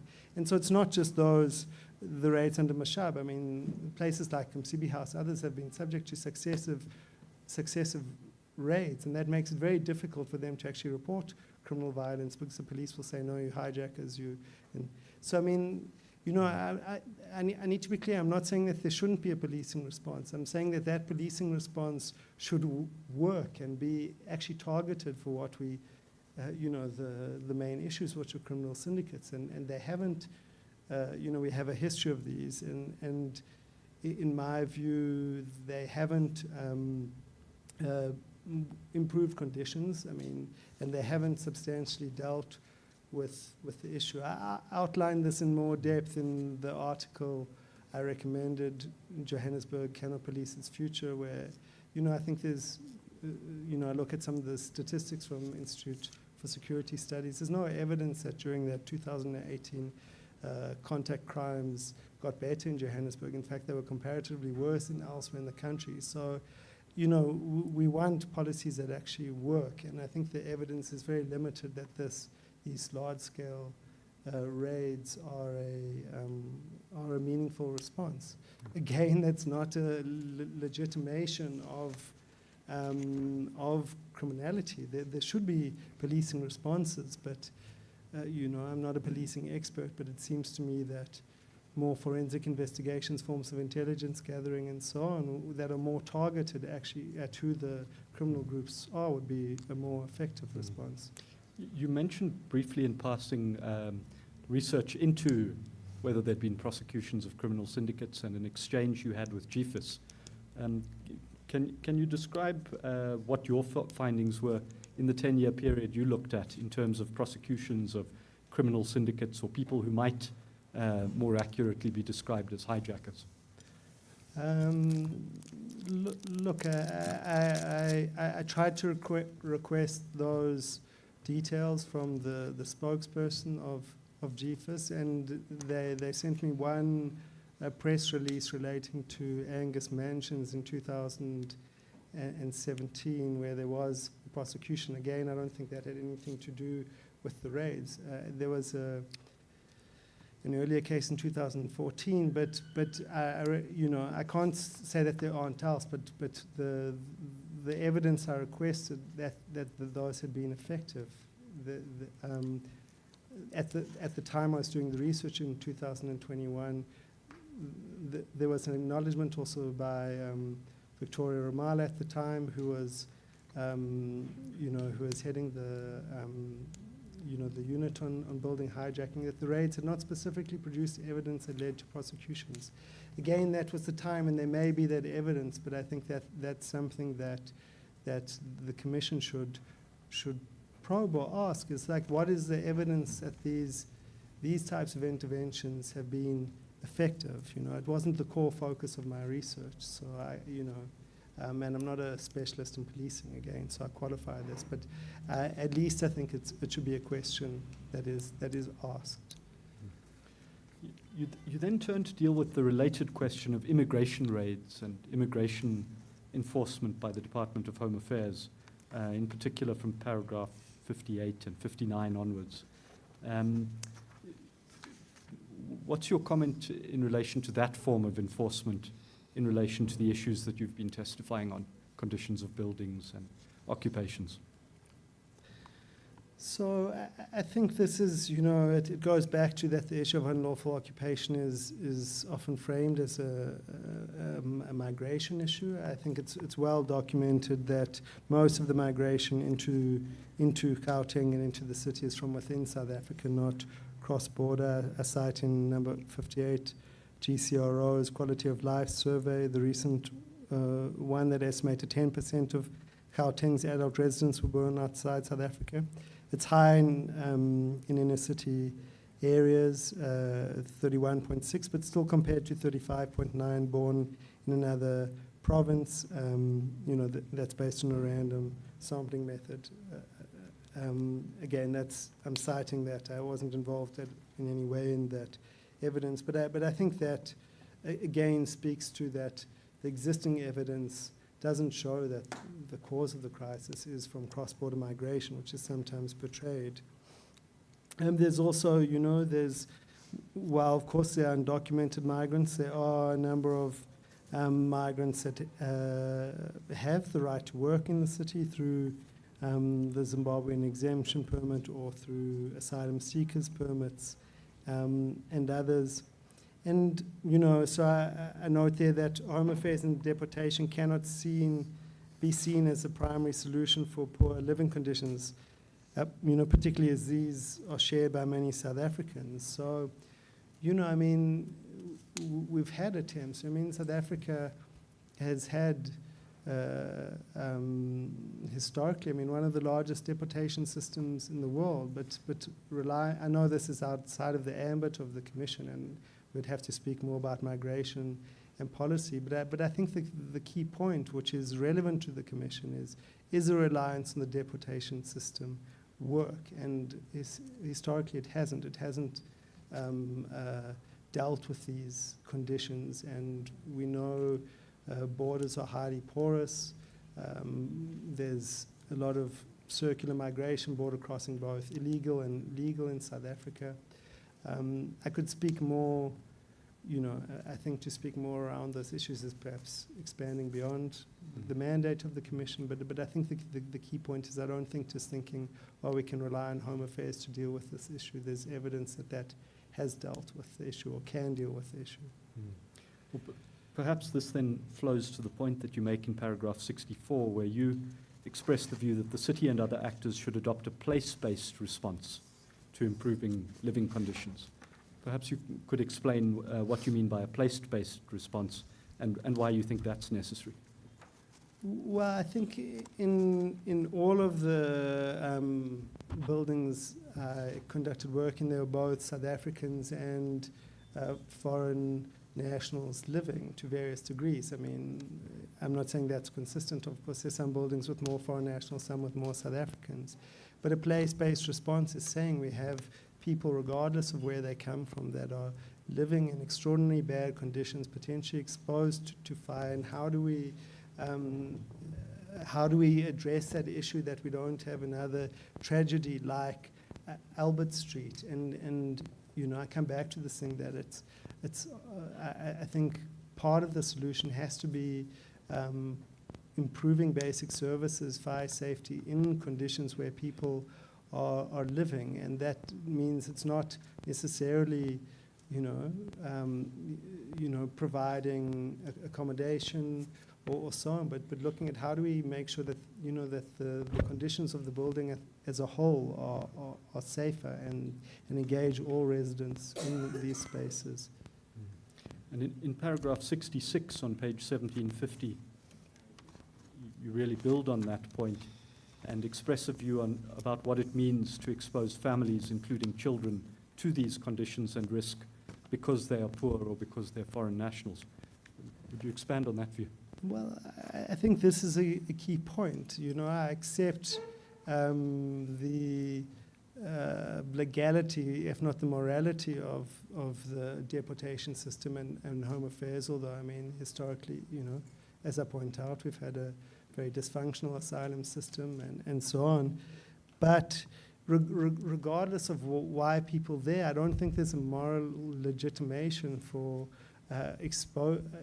allowing families, including children, to be exposed to death by fire or other things because they are undocumented or because they are poor, you know. And I think that there has to be a basic sense of humanity there, and a sense that we, you know, these conditions are the results of multiple structural issues, including the reasons why people migrate. But that's not a legitimation for doing nothing about at least improving basic fire safety. The final issue then that you deal with substantively is the question of TEA, temporary emergency accommodation, from page 1750.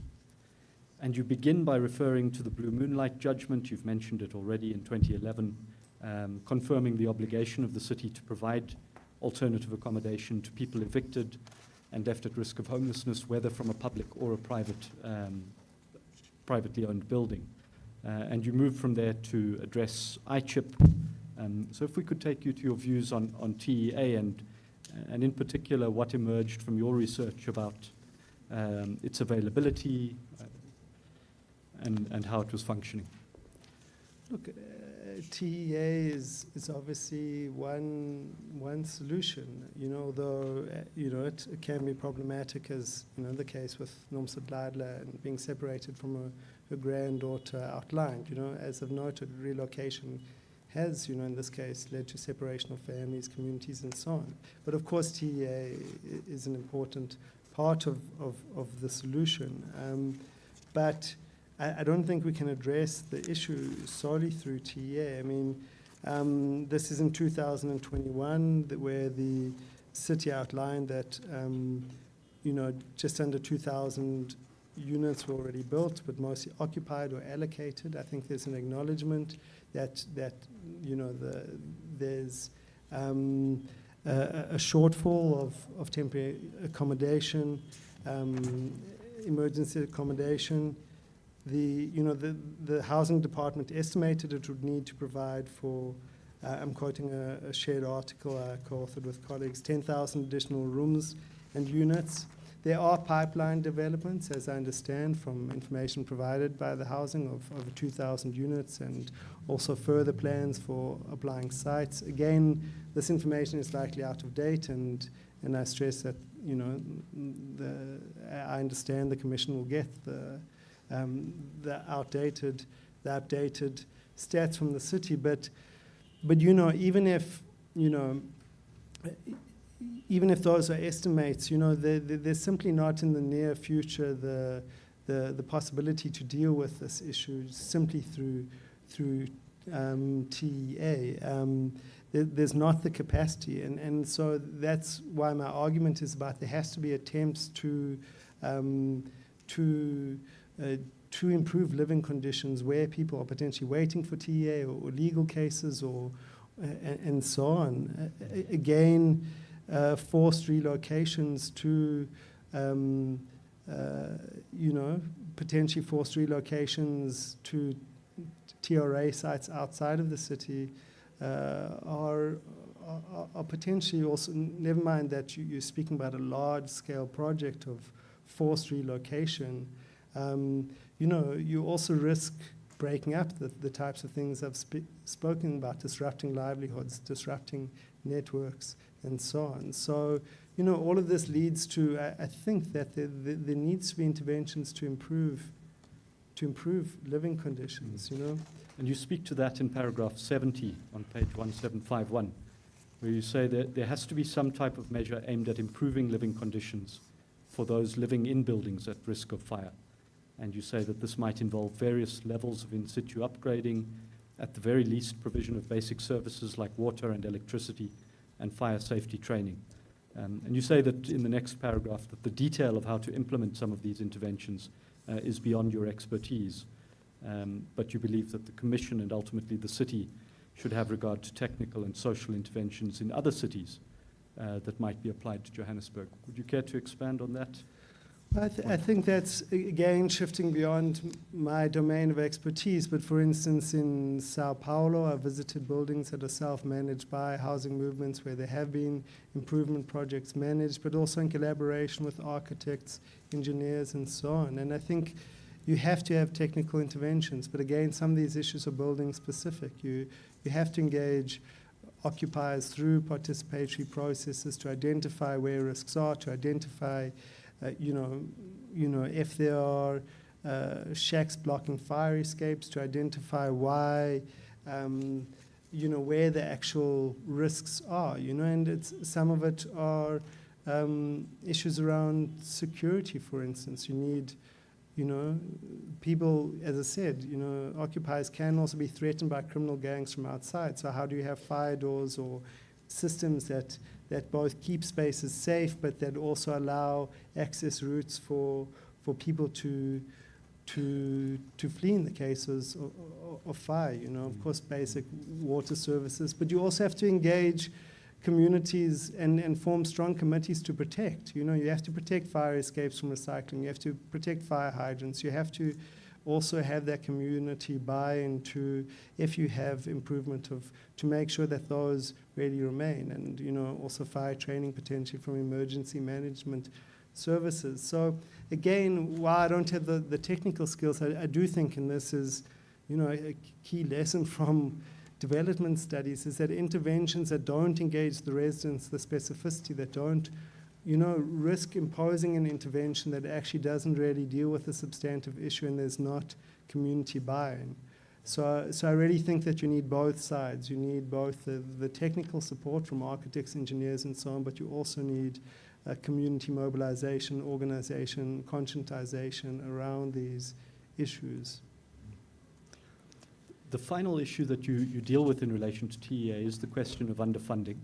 And you make the point in paragraph 68 that plans for expanding TEA under ICHIP had been significantly underfunded. And then go on in paragraph 72 to raise two possibilities: the upgrading of informal settlements program and the emergency housing program. Would you speak finally to those two programs that you highlight? So I'm allowed to, can I read a figure from my book? Or? If it's helpful, the book we will look to introduce as an exhibit. So if there's a reference there, then by all means. So I'll just read, and this was by the city, and fact check again needs to be updated. But from ICHIP planning. Sorry, could you give us the page? It's page 245. Page 245 of The Blinded City. So from 2017 to 2021-22, there was a budgeting for ICHIP. So by 2021-22, only around 174 million had been provided by the city to the housing department. So it was a shortfall of 388 million rand. So a massive shortfall of funding for the own planned Can I ask projects. you to just take us through those figures a little bit more slowly? What was estimated to be needed, how much was provided, and what was the shortfall? Okay, so I'll just read. There was plans for the expansion of temporary emergency accommodation units at a cost of 560 million. So of that, what was actually only provided by the city was 174 million. That's to the housing department, so a shortfall of 388 million. So significant underfunding of their own program. Again, this is also significant underfunding of the housing department. So, you can't necessarily say that the burden is the problem of the housing department to develop ICHIP, but I think there needs to be questions of, why is there this shortfall of funding? I need to stress that those figures may well have been revised. These were provided and fact-checked with the housing department, but the commission will presumably be given updated figures. So, I'm not an expert on budgeting process or anything. This was just the details that were provided to me and that I think need to be clarified. As I said, I think ICHIP did hold the potential to, not perfect, but to substantively deal with some of this. And so the funding issues, there may well be legitimate reasons, but I think that needs to be unpacked as why. And as I said, there weren't, to my knowledge, a review of the actual ICHIP program as a whole. And I think Dr. Zach will speak more to those Yes. issues. So that's ICHIP, which is a policy of the city, developed by the city.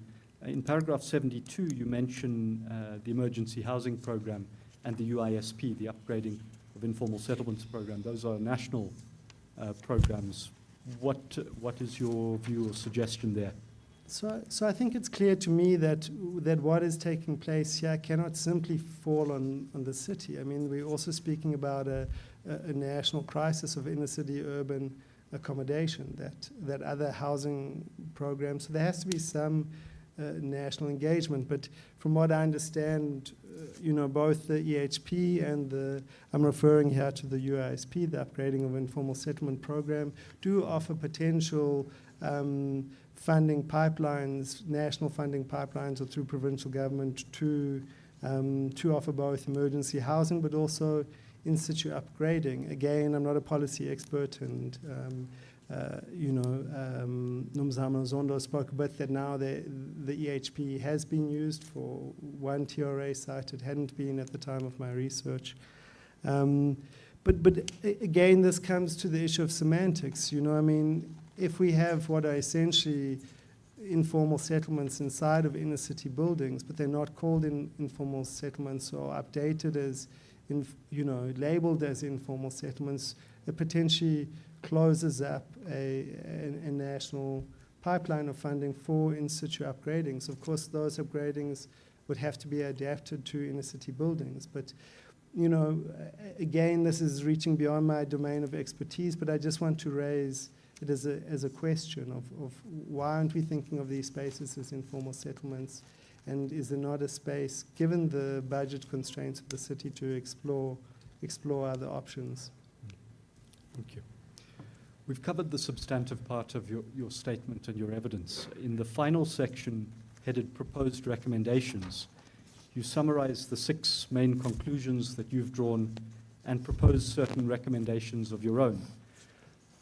And that's from page 1752, paragraph 73. The 6 main conclusions are the 6 points that you highlighted at the beginning, and we've covered those. They relate to the residents and who make them up. It's low-income households seeking livelihoods. The second point around the terminology of hijacked buildings. The third around the core issue being a shortage of affordable accommodation and TEA. The fourth being around the need for deep and meaningful engagement with residents in any solutions or responses alongside technical expertise. The fifth point around the need for basic services and in situ upgrading to improve fire safety. And then the final point around policing response, as well as the need for shorter-term solutions to improve conditions in the meantime. So those are your conclusions, and I think we've fairly covered those.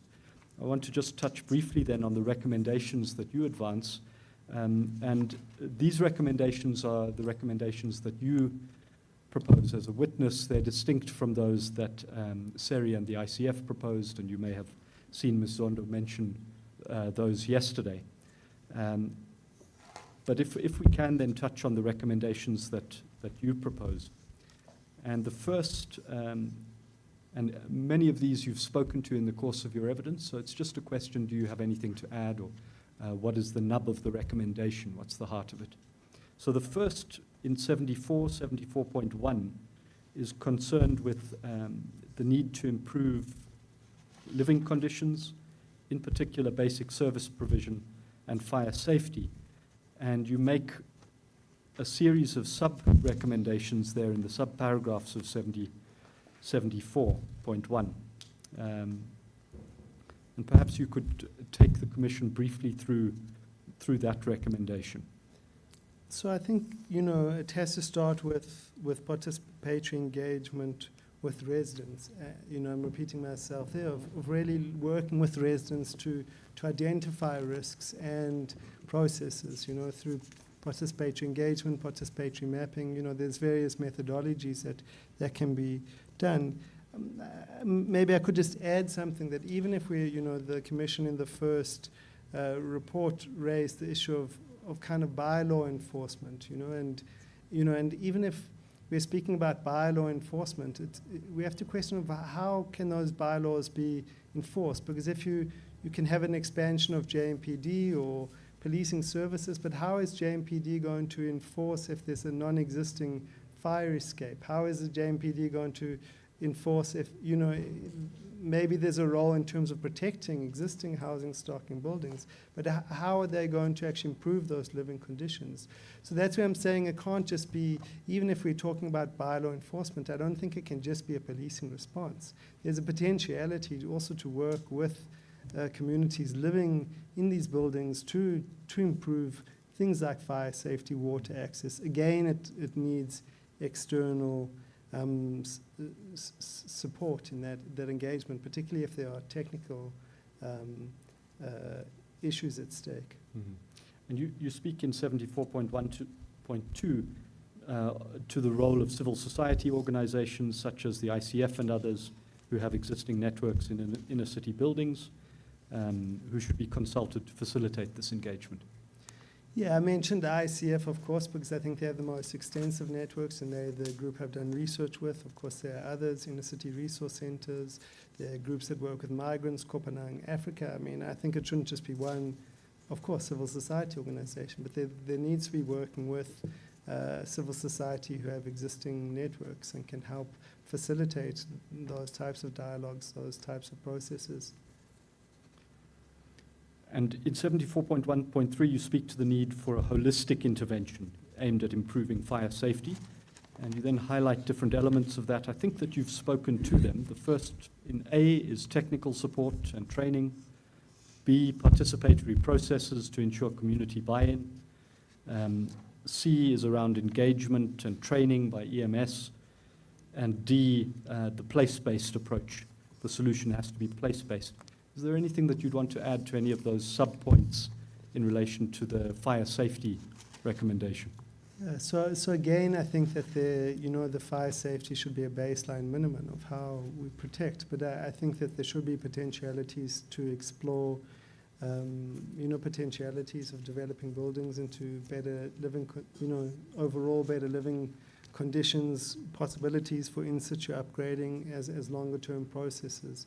Again, those require kind of technical expertise for what is possible. But at the moment, even something like reconnection of basic services, water, waste, electricity, these are all fire protection measures. The provision of fire doors, that, the actual training of residents for how to deal with, by emergency management services and so on. I think there's spaces for engagement at different levels, which don't necessarily have to be,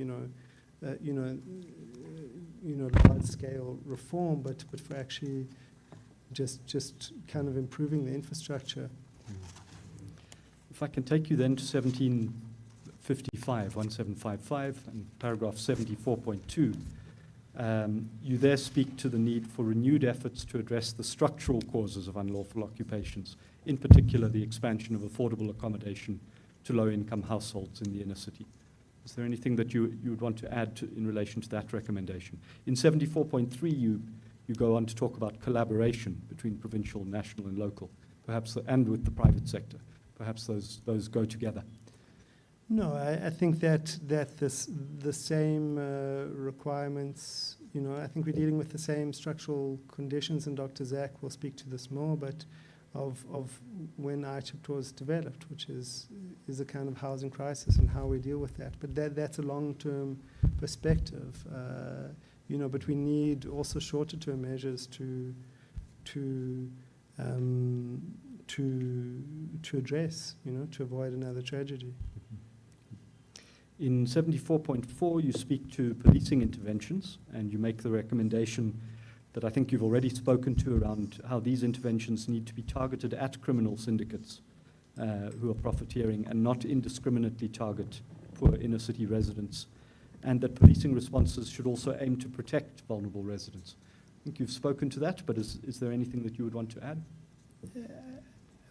I think it's part of the same process. I think that if there are criminal gangs or violent criminal gangs operating a space, it's clearly much more difficult to engage residents to improve living conditions. And so I think they go hand in hand, targeting, if you make buildings safer for residents, if you have legitimate committees and so on, of course, then you're creating the framework for a kind of meaningful engagement. I think if there's criminality, it's clearly much harder, and you risk the co-option of these processes. In paragraph 74.5, you make a recommendation in relation to a different but related issue, that there should be an expansion of harm reduction programs and counseling support to deal with drug use and addiction. Well, I think it's linked to the broader part of do we see, if we're dealing with narcotics in spaces, spaces like Cape York, for instance, where there were gangs, do we deal with it simply through a policing response, or do we realize that there are many young men in the city, particularly who, not just men of course, but who don't have access to employment, who are severely traumatized, and addiction comes out of that, and particularly if that leads to potentially other forms of criminality. But if we try again deal with harm reduction programs, the provision of methadone, counseling services, livelihood opportunities, like deal with the actual social cause of that, rather than just seeing it as an attempt to police narcotics. In 74.6, you make a recommendation that any interventions should be gender sensitive, disability sensitive, and also pay particular attention to the needs of children. Would you care to expand on that recommendation? Well, again, I think that there are in South Africa at large, but in these buildings, there's a document in the book, real danger to women and sexual violence, and that's and that's connected to basic services. If women don't have access to toilets and have to walk to public toilets or elsewhere, that also produces a risk, and so I think that basic services, and this came up a lot in discussions with ICF, is dignity for women and children. Families are caring for children. You have to, think also about the potentiality of things around childcare, things around improving basic conditions, so I think it's variations on the same thing, is also thinking about how you can improve dignified living conditions and diminish exposure to harm. In the final recommendation that you make in 74.7, which I think is distinct from anything that anyone else has proposed so far, is concerned with the lack of coordination, and you propose a form of a coordinating body. Could you speak to that recommendation? Well, I think that, the response has to be, I've repeated it, you need technical expertise, you need people with social skills, potentially, social scientists who can facilitate types of engagement or participatory processes. You need fundamentally civil society, have those networks involved. And I think we haven't had those kind of coordinating platforms where information of what works can be really shared, where there can be a kind of dialogue between people with social expertise and technical expertise. In terms of formulating solutions, again, there may not be kind of a blanket solutions, but you can certainly develop pilot projects to see what can work on maybe a few buildings, to see that of things that can be scaled up more widely, But I think that I spoke about I think without that kind of coordination to deal with, because it's such there's so many, I've tried to attend to, there's so many different facets to the issue that, structural issues, social issues, economic issues, technical, infrastructural issues that give rise to a tragedy like Albert Street, that you need this type of dialogue. So how a type of body like that would be nested and so on, I'm not sure what would be most appropriate, but I think it's at least something that the Commission could consider, again, looking at types of precedents overseas where types of these issues have been involved. Thank you, Dr. Wilhelm Solomon. Those are all of the questions that I intended to ask you. I do want to ask, is there anything that I haven't covered or asked you, or anything else that you may wish to say to the Commission in closing? I think maybe just to come back to that key point, of forced relocation as a response to the issue. There may be exceptional cases where that's absolutely necessary, but if we're talking, by the city's estimate, 10,000 households, could be more. Hopefully we get more reliable stats. To have a project which might try and move to people. Again, you're talking about a mass. A huge forced relocation campaign, and this is why I stress that, to work to improve existing living conditions, I think has to be part of any solution. I think it might be hard, but there's no way around that, because there are huge problems with other types of interventions, particularly with kind of potentially massed forced relocation, never mind the legal issues around that, which Nomzamo Ozondo has spoken to. Thank you, Dr. Wilhelm Solomon.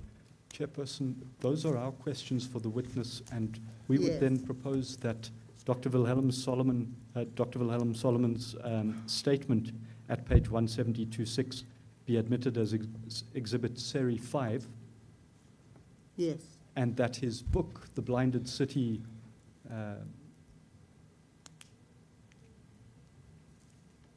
10 years in the city of Johannesburg, be admitted as Seri 6, Exhibit Seri 6.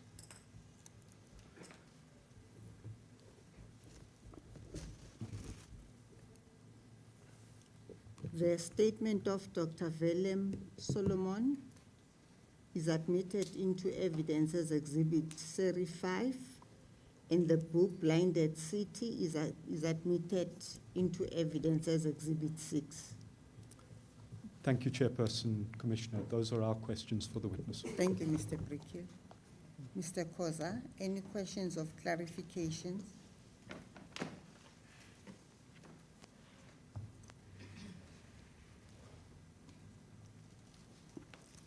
Good day, Chairperson. Good day, Commissioner Mabena. Chairperson, we do have a few questions that seek clarity that we'd like to explore with the witness. Mr. Yes, you may proceed. Sir, you've testified primarily in relation to the differences between a hijacked building and unlawful occupation. If I may just take you to paragraph 4 of your statement. In that section, you quote the terms of reference of this commission. In your own words, what would, based on the text that you've quoted, what will constitute a hijacked building? So, I don't think I've, as I said, I think the term itself is quite imprecise and has been used as a blanket kind of category. Yes. But I think if one is going to stick with the term rather than a more nuanced term, then it should be referred to buildings where there are organized criminal syndicates that have taken control in the sense of hijacked, and not other forms of unlawful occupation in which there aren't organized criminal syndicates. But as I said, those, there are of course nuances, but that seems to be a clear distinction. Okay. So if we have regard to the quotation, firstly it says that the building must be abandoned by a landlord or the owner and taken over by a criminal syndicate or other groups. So based on that, will you agree with me if I say the building is not only hijacked if it's been taken over by a criminal syndicate, but also if any other group were to take over the building and lease it out to other residents and collect rental? that will still be a hijacked building. If it's leased out, you know, I mean, you do get situations where you have an existing caretaker who then starts leasing out, you know, unlawfully, or you know, with security and so on. But you know, I think the key thing is a group leasing out. You know, that's you know, I'm not sure the intent behind the statement, but I mean, if you have a group which is organized that is forcibly leasing out a space, then that is a criminal group. So I'm not quite sure of the distinction. So the there. point I seek to explore with you is that this text does not require that the building be hijacked only if it's controlled by a criminal syndicate, but it provides that even if it's not a criminal syndicate, it may also still be a hijacked building. Well, if there's a group which is criminally controlling a building and forcibly letting, I'm not quite sure what the distinction between that and a syndicate is, but yes, I take the point. Then you'd have a criminal group who's leasing out the building. Thank you.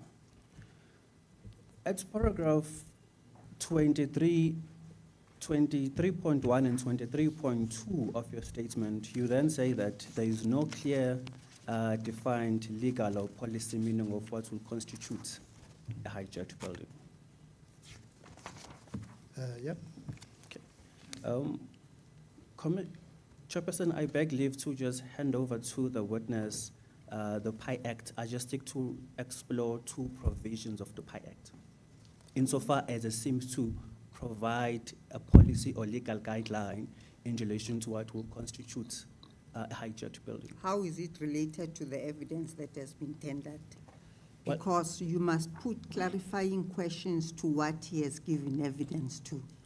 Yes, as I've And you said, now seek to produce a document which is outside his evidence. Chairperson, at paragraph 23.1, it reads as follows.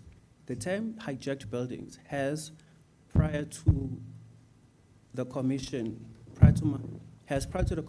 to my knowledge, had no defined legal or policy meaning. What we seek to just discuss and clarify with the witness is that the act that regulates unlawfully occupied buildings does seem to provide for policy or a legal definition of how we must consider a hijacked building. You may put that clarifying questions without having to put the document before him. Otherwise, you'll have to ask for cross-examination. So should I answer? Wait for him to put the question. If I can just read then these two sections from the PI Act. So section 3 of the PI Act provides as follows. The title, prohibition of receipt or solicitation of consideration in respect of unlawful occupation of land. 3.1, no person may directly or indirectly receive or solicit payment of any money or other consideration as a fee or charge for arranging or organizing or permitting a person to occupy land without the consent of the owner or person in charge of the land. Subsection 3.2 reads as follows. Any person who contravenes a provision of subsection 1 is guilty of an offense and liable on conviction to a fine or to imprisonment not exceeding 2 years or to both such fine and such imprisonment. So these two provisions. I'm sorry to interrupt, my learned friend. At this stage, I do have an objection. Yes.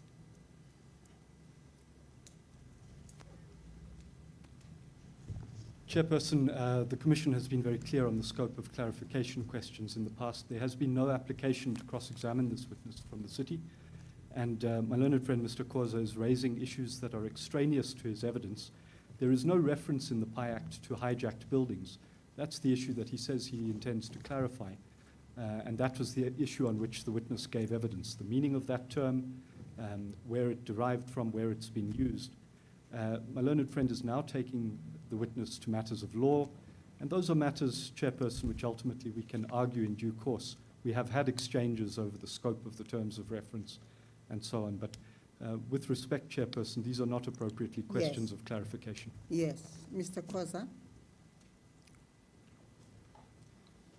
Chairperson, I'll abandon the question and will apply for cross. Yes, you may apply for cross at an appropriate stage. Thanks. Just stick to the evidence that has been tendered before this commission.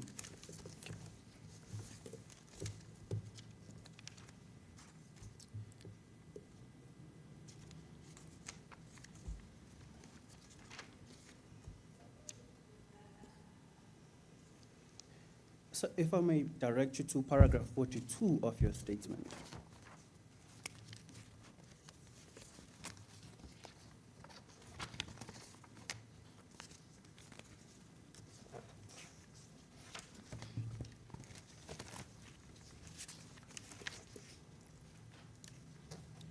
I'll just read this paragraph for you.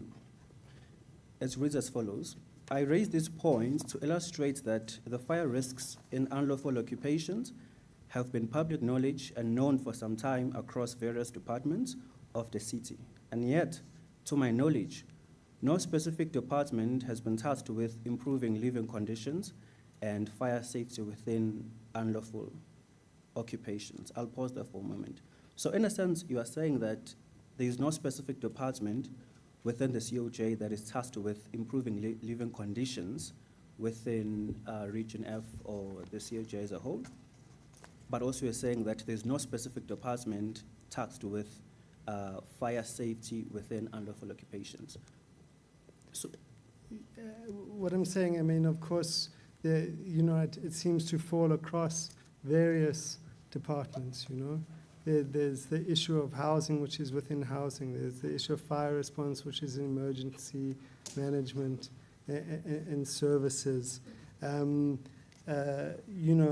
so there hasn't been any coordinated space in which to actually address the issue. It seems to have fallen between different, JMPD for bylaws. So I'm talking about a coordinating space to deal with this, at various levels. thank you.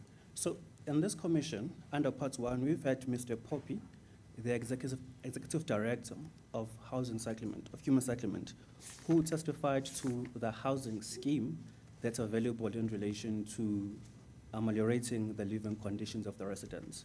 He spoke to a number of programs, including one, the UISP program. UISP stands for Upgrading of Informal Settlement Programs. That program is aimed in upgrading the informal settlement through, amongst other things, provision of water, electricity, and all of those things. That's number one. Number two, there is also the social housing program that targets low to medium income earners. So you will have to be a person that earns between 1,800 up until 22,000 to qualify for a social housing program. And thirdly, you also spoke to the RGP housing program. Mr. Khoza, if I may just interrupt you as you are posing your questions. What is the purpose of this line of clarifying? What is it that you seek the witness to clarify in circumstances where he is obviously not aware of Mr. Poppy's evidence before this commission? Well, How do you expect him to respond to issues that he is not privy to? So he's testified. In clarifying his evidence, because you seek questions of clarifications. You are not cross-examining this witness. Chairperson, he's testified that he's been investigating issues relating to unlawful occupation for more than 10 years. And he's engaged with the residents and civil society and officials of various government institutions.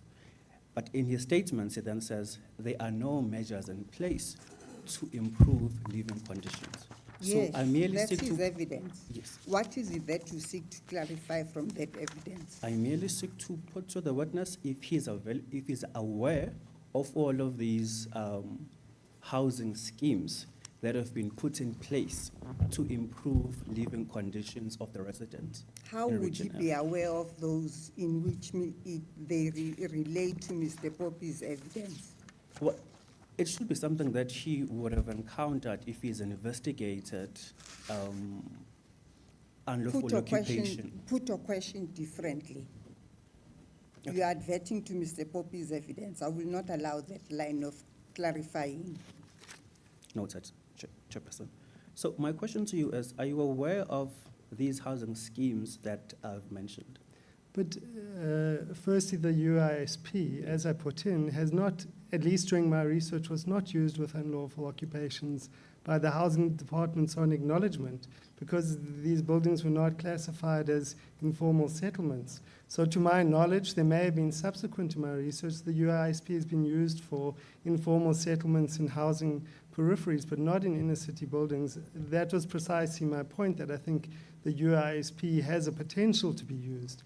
So I can't speak to the way it may be considered because I haven't read Mr. Poppy's statement. The social housing program is a subsidy program which provides subsidies to private sector developers. And yes, there are those, but a lot of that subsidy program has not adequately covered the level of accommodation which is needed, and some of the private developers find, AFCO, for instance, found it very inefficient to use. So, again, the subsidy program is to build new units, subsidized units. It's not what I'm speaking about, which is improve living conditions in the existing buildings. I'm getting out of my domain of expertise here, but so I am aware of these, but I'm not sure how they really apply to what I'm saying, particularly that I've said the UISP should actually be considered as an option. Well, if we have regard to social housing, for example, what it means is that if you earn at least 3,000, you will be able to apply to GEORGECO, and you will then get to occupy a rental property that is in a way better condition. My point being, there are measures that the COJ has taken to improve living conditions to the COJ residents within Region F. And as an example, I'm bringing up the issue of social housing. But, sorry, this is a point of clarity. The COJ developed ICHIP, its own program, which I supported, which was precisely a project to expand those. So I'm not sure why we have said the COJ has not taken any measures. That's not my argument. My argument is that there haven't been measures, maybe this is the point of clarification, Yes. for forms of in-situ upgrading for existing occupations. I haven't said there's been no measures at all. I don't think those have been adequate, but I think that the CIG and the Housing Department have precisely acknowledged those issues and taken measures, which is the development of ICHIP and the expansion of affordable accommodation. So I'm not sure we have said that they haven't done anything. That hasn't been my argument. I understand. So in a sense, you are admitting that there are measures in place to improve living conditions, but the COJ can do better. I'm admitting that ICHIP dealt with the core of the expansion of lack of low-cost affordable accommodation at the level of GEORGECO, at the level of the, and so, what I said in my statement is that I'm not aware of the extent in which it's been implemented. That's a very different thing from saying that they haven't done anything. The information on TEA was about underfunding, so I think those have been underfunded. Again, specifically, ICHIP included an issue for emergency services, which again could deal with some of what I'm speaking about from, in terms of improving basic services, what I've called in-situ upgrading and so on. So I've not argued that the COJ has not done anything. I'm not sure how that's been derived from my statement.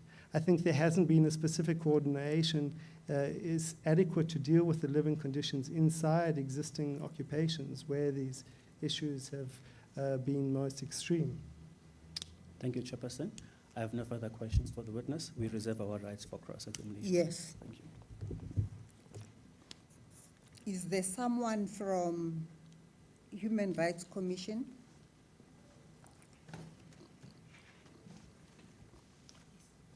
Yes, Madam Chair. What's your Sitole. name? Miss Sitole. Oh, Miss Sitole. You are sitting with a different color and with a different hairstyle. I'm sorry, Chairperson.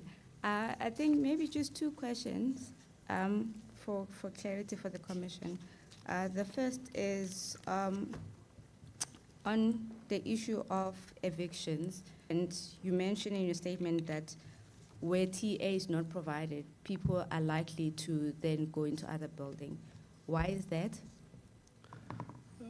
There clearly are cases where buildings don't have legal representation or they lose legal representation, often through community disputes, inability. So, I mean, even subsequent to Blue Moonlight, there were still evictions that led to homelessness. You know, in the case of Chambers, I give at the beginning of 2012, Diamond Exchange. You know, there's been subsequent other evictions which the media has reported.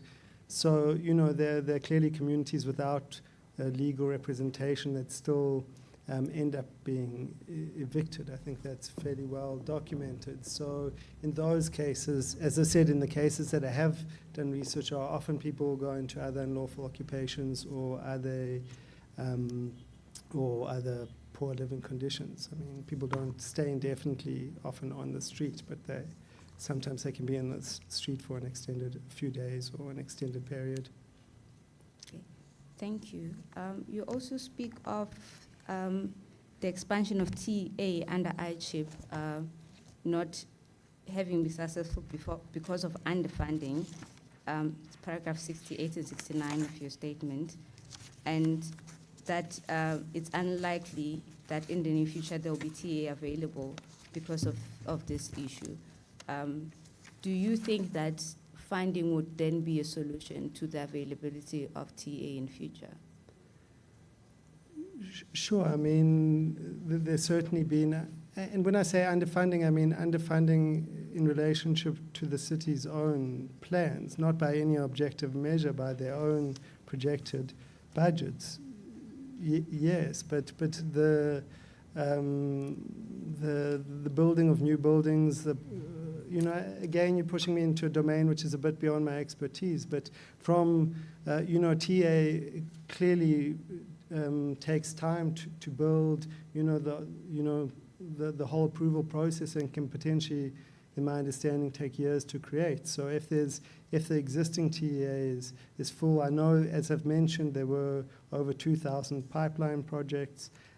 The city has to give up to data, but that can take several years. But while that process is taking place, you can still have very poor conditions. So that again comes back to the same point, that we need interventions, engagement with communities to improve the conditions while people are still living in these spaces. So TA is, of course, one part of the solution. I don't think it's everything can just be. I mean, another issue with TA, because of the shortage of low, really affordable accommodation, is often people end up being in TA for extended periods, so it doesn't become temporary. And so the structural issues need to be that there are also spaces for affordable rental accommodation. It goes back to that basic structural issue, which I think is a shortage of affordable accommodation. There's Mohomes. There are, spaces that offer, relatively low rentals, but I don't think on the scale that is needed. Okay, thank you. I've got no further questions. Thank you, Madam Ms. Chair. Sitole. I think this will be an appropriate time to adjourn for lunch. We'll reconvene at 2:10.